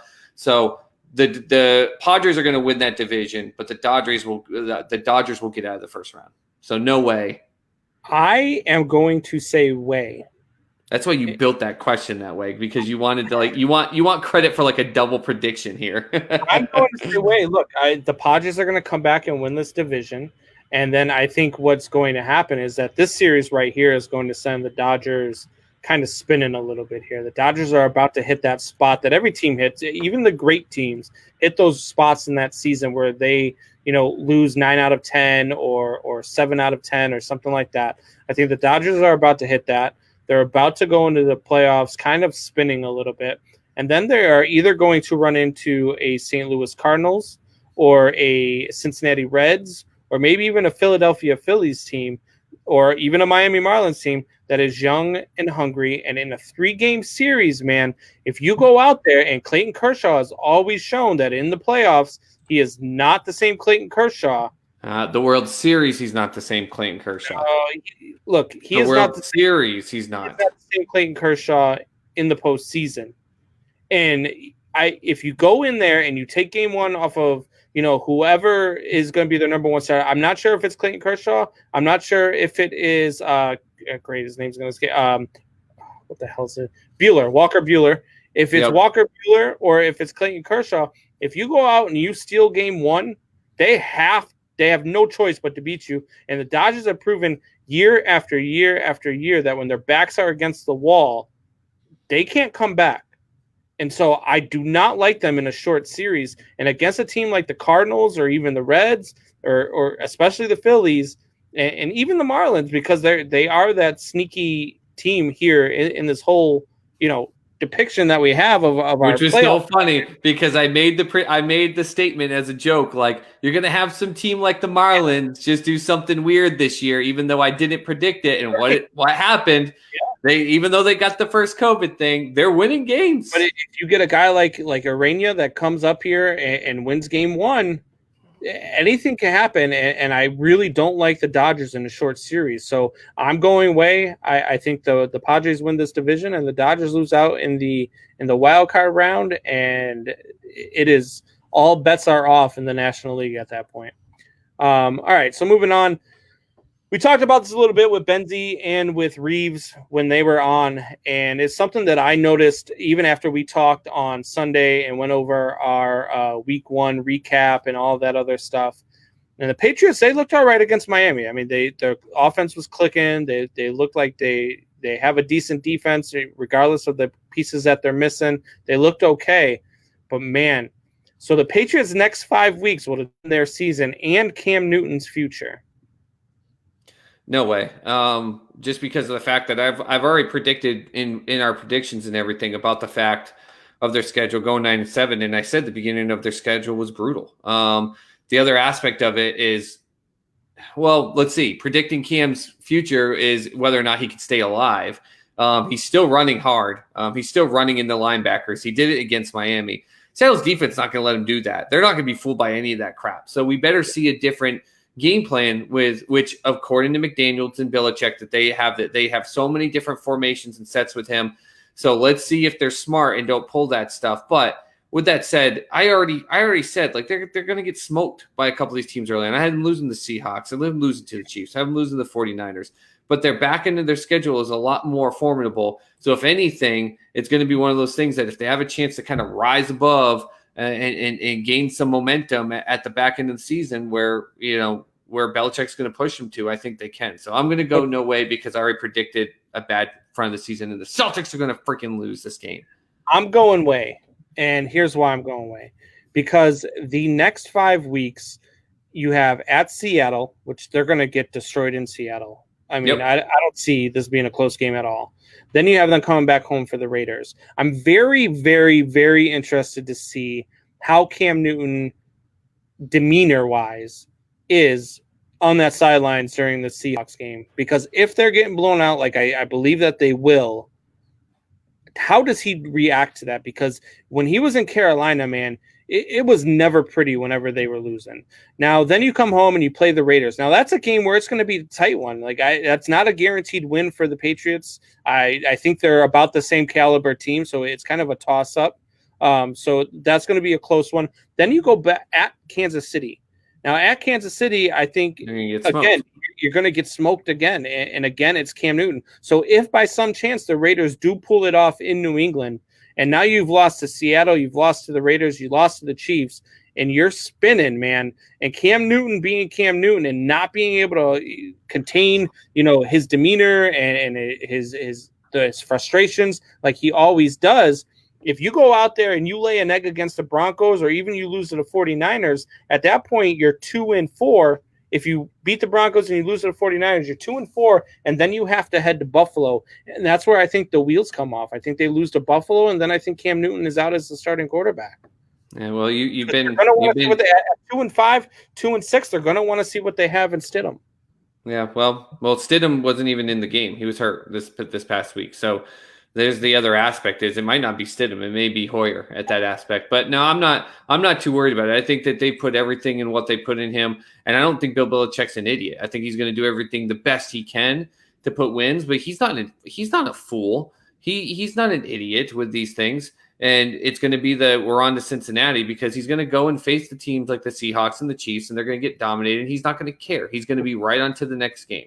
And if there's any coach that's proven over time after time again, even when Brady went down one year, that when you lose as the New England Patriots with Bill Belichick, he is the second he's walking off that field, he's already planning the next game. And you know damn well that after those losses to Seattle and Kansas City and the 49ers, which I still predict, I don't even care what the way the 49ers look, he's going to immediately have that team focus driven. He's going to be hard on them. But the thing with Cam Newton, I don't know if it's just because he's prepping knowing that he was going to be hard on him. You kind of see the difference in Tampa Bay where the coach Arians was ripping on Tom Brady. Bill's kind of done the difference with Cam, and I wonder if it's because he knew, like, hey, like to your point, I wonder if he sees his personality and goes, I'm going to pump him up so that he's energized and he's happy and everything, so that when I yell at him, it's not such a defeat. Because imagine if Bill Belichick was like, yeah, he got this star, but well, he did all right and everything like that, and then he got smoked. Well, then yeah, Cam Newton's going to be depressed, but Cam is feeling good. I'm still not sold on the whole aspect of it. I still think the team is going to be better than what you predict. But at the end of the day, I don't think it spells misery on the front end because the back end will be better. But I still don't think Cam Newton's going to be the quarterback for the Patriots next season anyway. So I think this is a one-year deal anyways, no matter what. So we've got some fans chiming in on Way or No Way, and they've come up with some questions of their own. So I'm going to forego a couple of ours, and we're going to ask a couple of theirs. Freaking Celtics lost it, by the way, playing in a three-pointer. Yeah. Brandon Jr. says, sorry, Soup, 117, 114. Yeah, I predicted the Heat to win. So the Cowboys game was the best game this week, Way or No Way? You know, I got to say, it was by and far the most entertaining game. I really believe that I sat there in that game and watched it front to back, and I expected the Cowboys to kind of kind of have the Rams stick around. Then they were just going to kind of get away with it. You have a couple Zeke big plays, and that was going to be it. There's a lot of the other games that were quote unquote close really weren't. It was just some catch up like Minnesota and stuff like that. Bears and Lions back and forth. And back and forth. The Bears and Lions though was a back and forth one. So Cardinals, Niners. Yeah, I don't know. It was a good game. I think it got more attention just because it was the Sunday night game, SoFi game. I was bored with Titans Broncos, man. I really was. I was bored. The only thing exciting about that is me telling everyone in Sports Soup, you take the damn points for the Broncos, and then they're going to wish they had those 3 points. And lo and behold, they wish they had those 3 points. But I'll tell you a game that I got the back end of that I actually think was a really, really good game, which was the Raiders and the Panthers. That was a good game because you had some seasoned veterans out there that were doing some big stuff. And at the same time, you had a lot of these younger players. You got to see Teddy Bridgewater. You got to see Carr connecting with Ruggs. So you saw players of all ages, of the older generation, mid, and these rookies. And they all were just having a good time. There were good stops by both defenses. There were big plays by both offenses. So though it didn't get a lot of attention, I probably would actually give Raiders. So I'm going to say no way and say Raiders, Panthers. Okay. And here's another. This one's a good one, man. Way or no way? Tampa Bay wins more than one championship this year. Rays, Bucks, Lightning. By the way, I absolutely love the fact that we've got people chiming in here and giving us way or no way. I love this. This is great. Yeah. This is a really good one too, man. I saw this one. I was like, whoa, that's a thinker, man. I'll start. I'm gonna say way. I'm going to say the Lightning are going to win the championship, even though Dallas, man, look, we keep saying Dallas is going to lose, and they find a way to win. So I'm not convinced 100% that the Lightning are going to win, but I would say that the Lightning are going to win the Stanley Cup. And I would say out of the Rays and Bucks, man, I keep counting out the Rays, but I would say the Bucks are probably more likely than the Rays. But the Rays could do it too, man. They could pull a Boston here and win 3. They're exciting in Tampa. There's all great things going on with those 3 teams, right? And there's the huge thought process with Tom Brady coming in. The Tampa Bay Rays are just showing that even with the 10 now. With that said, they've slowed down, but so is all the rest of the AL East. I don't know if you saw all 5 teams for the last 10 are 5-5. Like it's a joke in that division. And the Lightning are to Sully's credit are the freaking the number 1 team in the NHL. The power rankings, but I still said that I'd have the Braves going. I got to stick by my prediction because the Braves and the Twins are still in there and in the hunt and are still either first or hunting first. I got to stick behind my Seattle pick. And if there's a team right now that's so weird that could find a way to beat the Tampa Bay Lightning right now, I think it's the damn Dallas Stars. Like I just don't know how you would count them out with what they've done. So they could. So, but all 3 of these teams at the same time. So you could. I'm going to go no way, and I'm actually going to say 0 for 3. I'm going to be the jerk here and say 0 for 3 with all of them. But I will not be shocked if we see 2 or 3 out of that because it can. All 3 of those teams are just so good. But I'm going to go 0 and 3. Yeah, this one you could have pulled a Wayne and been okay with that kind of way, kind of no way. No, It's- I'm going to stand on a prediction. I'll stand on a prediction. 0-3. Yeah. All good teams. All getting to the playoffs. All are going to make impact. Well, obviously, the Lightning. I have the Lightning and the Bucks. I have the Bucks winning the Super Bowl, so I have to stick by my pick. Right. And I think the Lightning are going to finally dispatch Dallas, that pesky Dallas team that has taken out so many of these other ones that we would have been like, man, this would be great to see this matchup. And Dallas is like, nope. Yep. Nope. Nope. Man, But I can't wait to see this high-powered Vegas team play this high-powered Lightning team. Nope. So, yeah, no, absolutely. So let's get to the last one here. And this one I put in just for me. Way or no way, Mitch Trubisky is hot garbage. This is a way. If you say no way, you don't watch football. We can never talk football on this show again because you don't know what you're talking about if you don't say way here. He is hot garbage. Do we talk baseball on the show? Talk a Yes. lot, don't we? What your stupid ass prediction of the Angels going to the World Series is enough that I could turn around and say we don't get to talk baseball anymore. So don't even give me that crap, okay? Hot garbage is a term for the worst of the worst.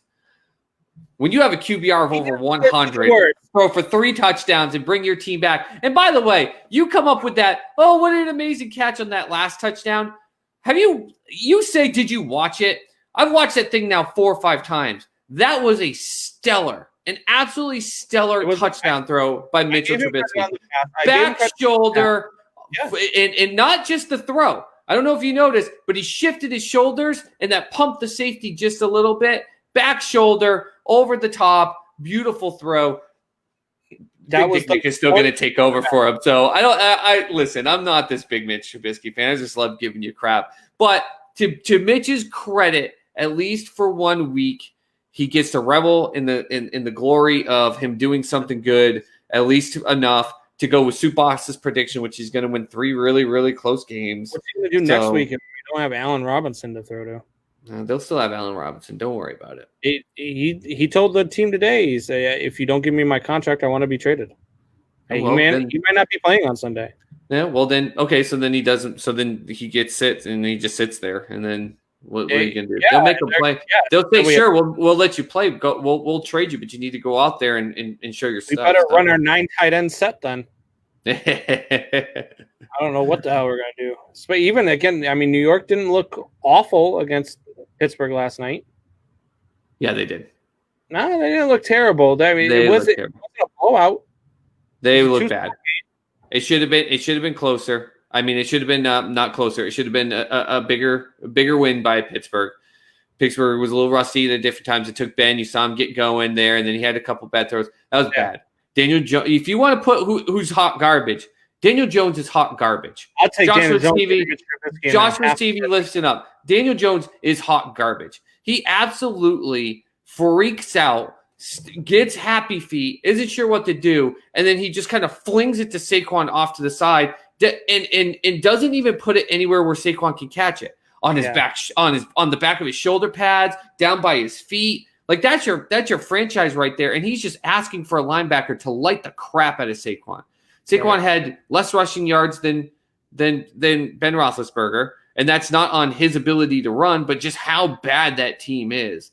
That's a garbage team, and Daniel Jones is garbage, and Saquon is going to be the next superstar begging to be traded if this continues. You are watching a dynamite player, and especially in the NFL, running backs, they know. That's why Zeke won his contract, everything like that. Their careers do not last as long as wide receivers or anything like that, unless your name's Frank friggin' Gore somehow.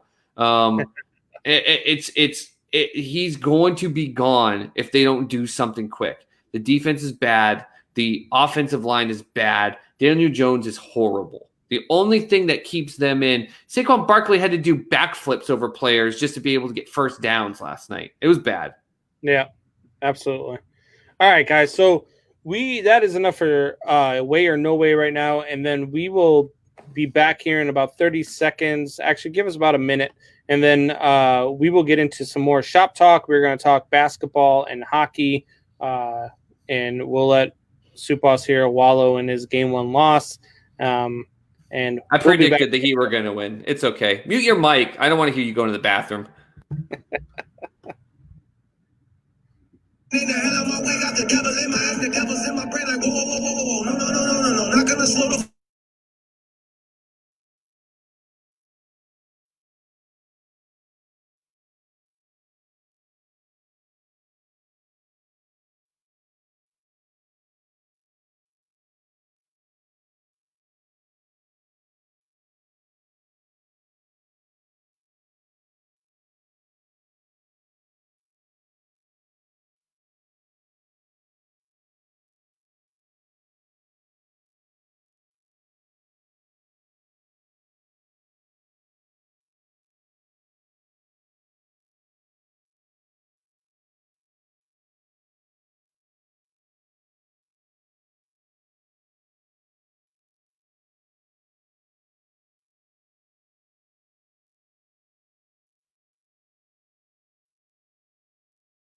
Some notes on the low, about to blow. Tell them to put their ass on notes. Hey, no, let them know. Go ahead, put their ass on notes. About to take over the dope, baby. No way they ain't gonna notice that. All right, guys. So we are back. Get those comments in for some more shop talk. What do you guys want to hear? What do you guys want to talk about? We'll kick it off here with some basketball talk. Now, look, the playoffs are continuing. You got Game 7 tonight between the Clippers and Nuggets. 17-16 right now, man. Who takes this one? Hey, I called it already. I called it before Denver? the series started. Denver in 7. And I need it to be because I predicted, for anyone remembering, man, why I don't put money on my big predictions like the Padres win in the West, or the fact that the Final Four would be Heat, Celtics, Lakers, Denver. I got laughed at by a ton of people that was going to be the Final Four. And we're a game away from that being the correct thing. And God knows how much money I would have won. But I think Denver gets it. Denver is showing why they are a team. The Clippers are showing why, like Toronto, they have to rely on Kawhi too much. But the problem is that Denver is a different type of defense that can hold on to them. Kawhi, for the first time in a while I've watched, he looks tired. He's doing everything because Paul George, just like we got to see in Oklahoma City, he just and I get that he came out and shared his heart and about going through pains and feeling like in a dark place. Good on him for being honest and open in that aspect. But then he went out and remember the next game was dominant. So I can't sit here and give him an excuse that that's the reason why, because he's shown he can do it. But you should be looking at your teammate Kawhi and look at him and go, holy crap, I got to do more. And he doesn't. Yeah. You talk about Cam Newton looking depressed on the sidelines. The second Paul George starts not doing well, he just gets all mopey and depressed. Yeah. And Kawhi looks at him like, here we go. I got to do this again all by myself. Yeah. So the difference is the Nuggets have a full team effect. We'll see. They're up by 4 right now. So. And then you got the Heat. The Heat and Celtics started Game 1 of the East Finals today. We've already talked about it. The Heat taking that one by 2 in overtime. That you called that 3. One. That was going to be a close, by 3. Sorry, that one's going to be a close series all the way through, probably 7 games. Yep. The Heat are way better than I thought that they were heading into this game. I didn't look, and I've said it a bunch. I don't watch a ton of basketball, but I do follow it. I still watch. I still know, who's who, and I still, obviously, other than your boy over there in Utah. I didn't really Donovan Mitchell. You still don't know his name. I know the teams that are solid enough, and the Heat just weren't one of those teams. I didn't think that they were that good, especially in the East. The East is stacked. You got obviously Boston and Toronto ran into one another, but I just thought that I didn't think that the Heat were one of the 2 best teams in the East heading into this thing. You had Giannis, who's your MVP. So, of course, he's going to get a ton of attention because is it him or LeBron for the MVP? And then they get the number 1 seed. Toronto shocked everyone, including me, because I expected them to still get to the playoffs without Kawhi. But I was thinking 6, 7 seed. And instead, they're going out there. There was a point where they were fighting for the number 1 seed before the COVID stuff started happening. They were starting to make a little bit of a run. The Celtics are the Celtics. I mean, it's Boston. Everyone knows who they are. And Brad Stevens, what they do. So what it was is when – everyone talks about 76ers, like, can they finally do it? Like, it's that story, it's that train wreck that everyone loves to watch with the 76ers.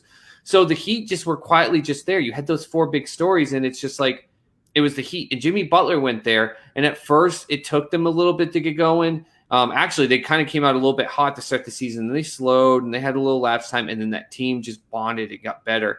And I'm telling you, the last month and a half before the COVID thing, I was watching them, and that's why I said it. Like, Jimmy Butler is also a freak. There were tons of reports that when these players first got to the bubble, they're all out. You saw like Ben Simmons fishing and still couldn't throw a fish in the water, and the players were at arcades and playing games and complaining about food. You know what Jimmy Butler was doing? He was getting security called on him at 3 a.m. from the people below him because he was spending 4 straight hours from 11 p.m. to 3 a.m. practicing his dribbling in his room. He was dribbling nonstop to be able to get his speed up, to know where he wants to handle, to practice his stepping, everything. He was doing basketball drills in the middle of the night. He's a beast. He's a freak. It's good to see him finally get. This is the first time he's been in this round. It's going to go 7. I'm sorry, Celtics, my fellow Celtics fans. I want to be wrong, but I predicted that it was going to be the Heat. I said they were going to be the team that shocks everyone and comes out of the East. I've been right about some of the. I got to stick with it, but man, I want to be wrong. I want to be wrong. Couldn't we get a guy like that in Chicago?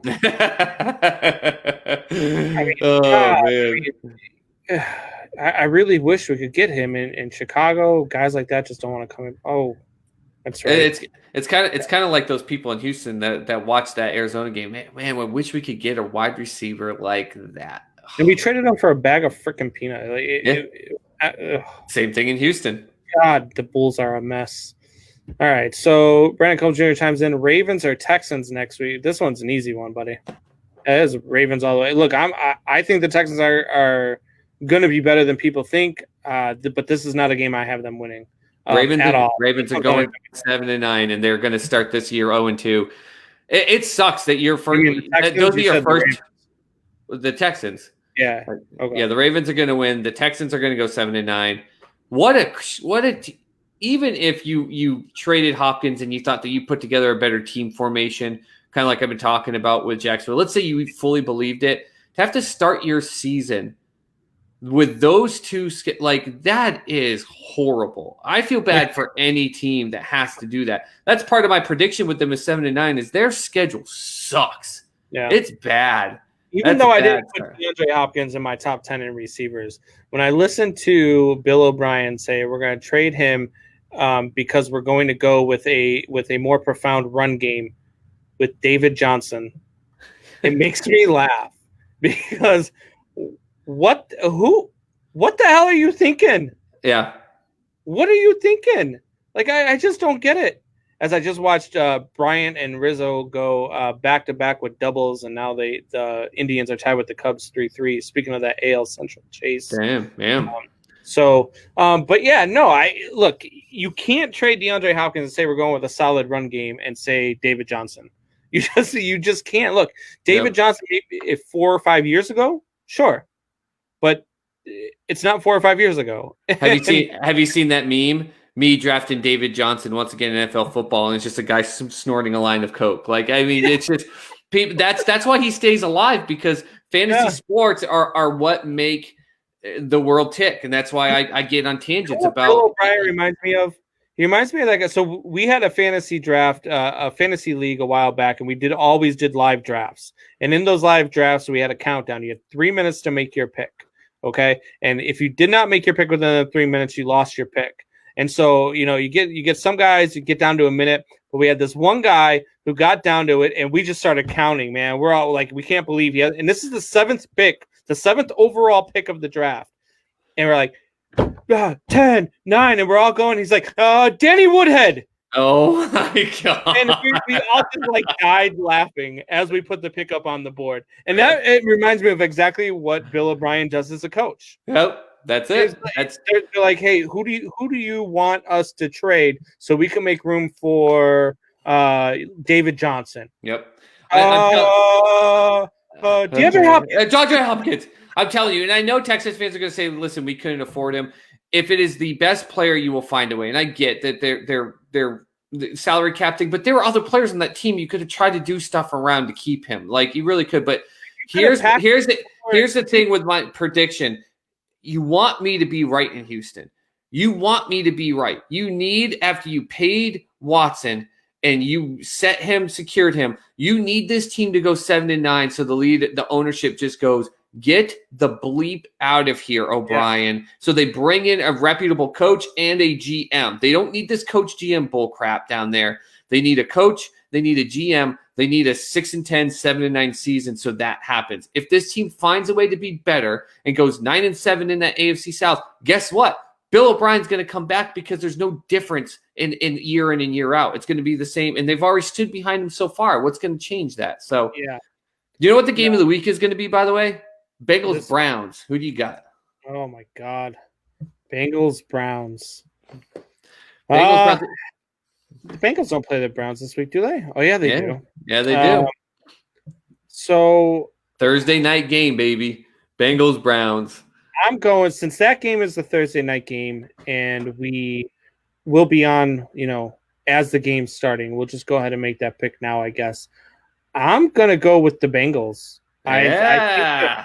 I think the Browns are still, they're the Browns.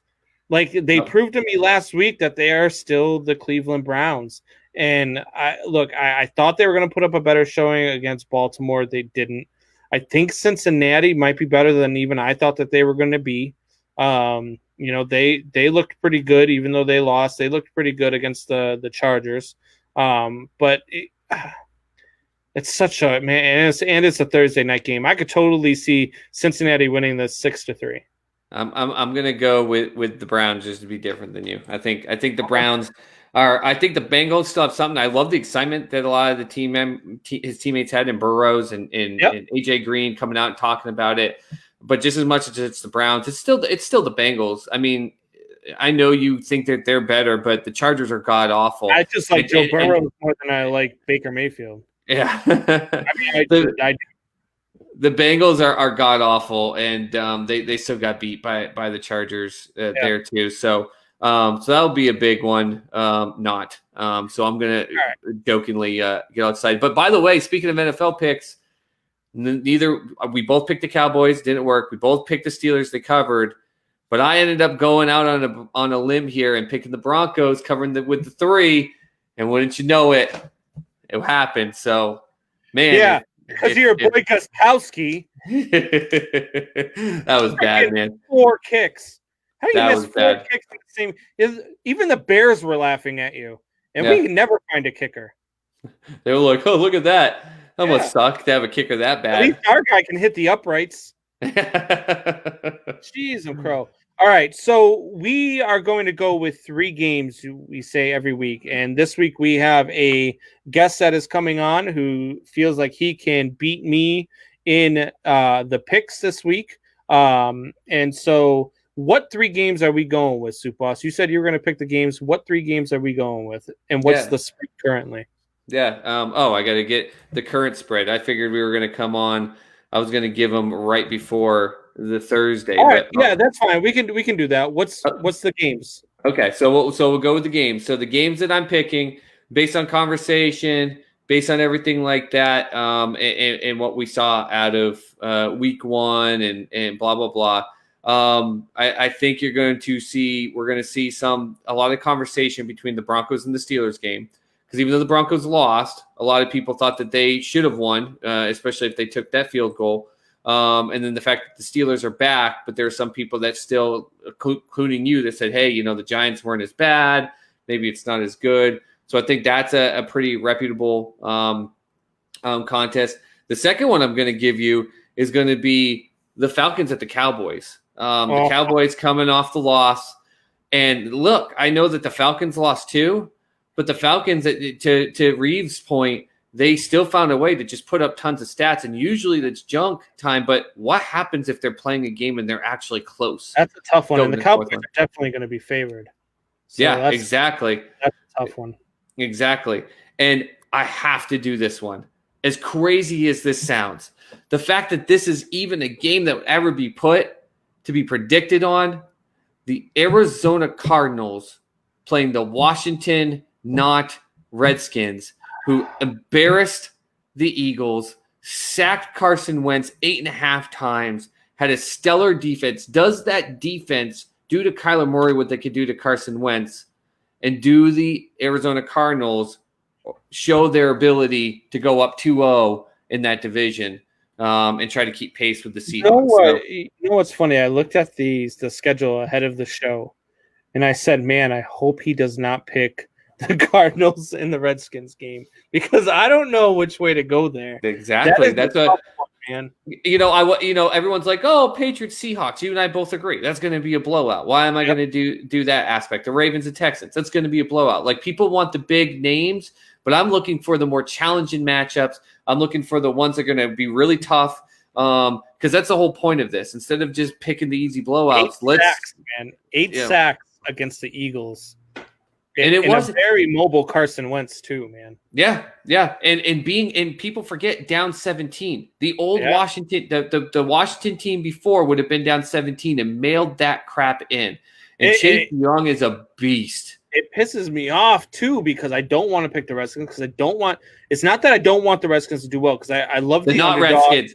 Bobs. Yeah, they're the not Redskins. I don't want the not Redskins. It's not that I don't want them to not do well because I love underdogs. I love those stories of teams that you don't see coming. But I don't want Daniel Snyder to be an owner that is winning. Like, I just don't. So, that's a tough pick. Yep, I knew when I looked at it, I was like, that's going to be one he's not going to like. We'll do all of our picks on Thursday as well. All of our other week 2 picks. And then I'll do those 3 against the spread with Professor Leonard. And we're today to ask what games we were doing, so I'll let him know after the show if he's not watching right now.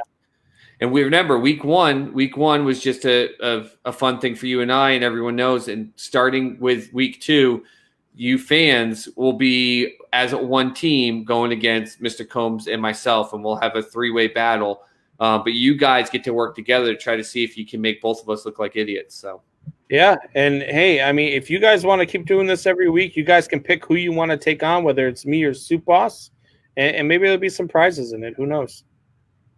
Some prizes that we can't give away for YouTube subscribers because we are still only at 55. You know what's terrible is we were at 1.57, which means 2 people hit unsubscribe. Oh, why would you say that out loud? Really? Because I want people to actually be embarrassed or feel bad for us. Like, really? Like, this could be the biggest pile of dog crap on OBJ's chest. And at the same time, you're looking at free stuff. Like, you can see who subscribed. Can you see who unsubscribed? I can't see. Now, if I had memorized the list and then noticed 2 people gone, I could have, but unfortunately. And we could have called them out, Soup. Yeah, I know. I just remember getting to that number. I was getting pumped. I was like, we're getting close to 60. And then today I looked and I was like, 55. Was it me and you? Did our names not count because we're the hosts? I did not unsubscribe. You you piece of hot mess on OBJ's chest. I thought maybe they took off our subscriptions since we're the hosts. I don't know. No, YouTube does some funny things, like flags our account for playing songs that were approved for. They still have not responded to me about, by the way. Yeah, I don't understand. They're so quick. It's like the bank. The bank is so quick to let people take funds from you, but when they're trying to put funds back in, it takes 5 to 7 days. We have to verify that this money that someone wants to give you is accurate and that you are who you are, even though you're one of our own customers. I tell my bank all the time, look, if somebody's trying to put money in my account, you don't have to verify nothing. Yeah. Just do it. Just do it. Hey, what do I care who the hell it is or why they're doing it? If they want to put money in my account, add zeros to it if you want to. just put it in there. Zeros are technically nothing, so it's just roll them on at the end. That's fine with me. All right, Soup Boss, tell these guys where they can find us, where to subscribe, what to do, and how to do it. Yep. So, guys, we're just going to stick with this. We need it. We're down to 8 prizes. Don't let it get to 7. We're down to 8. Triple Shot Sports on YouTube. Triple Shot Sports Podcast. You just go to YouTube, you search us, you hit subscribe, and then tell your friends, hey, there's some really cool signed memorabilia. Do you want a chance to win it for free?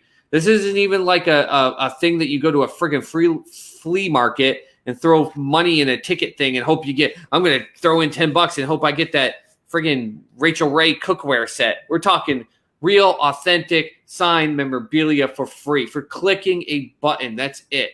You know Triple that Shot Sports Podcast. That beast right fielder in Washington.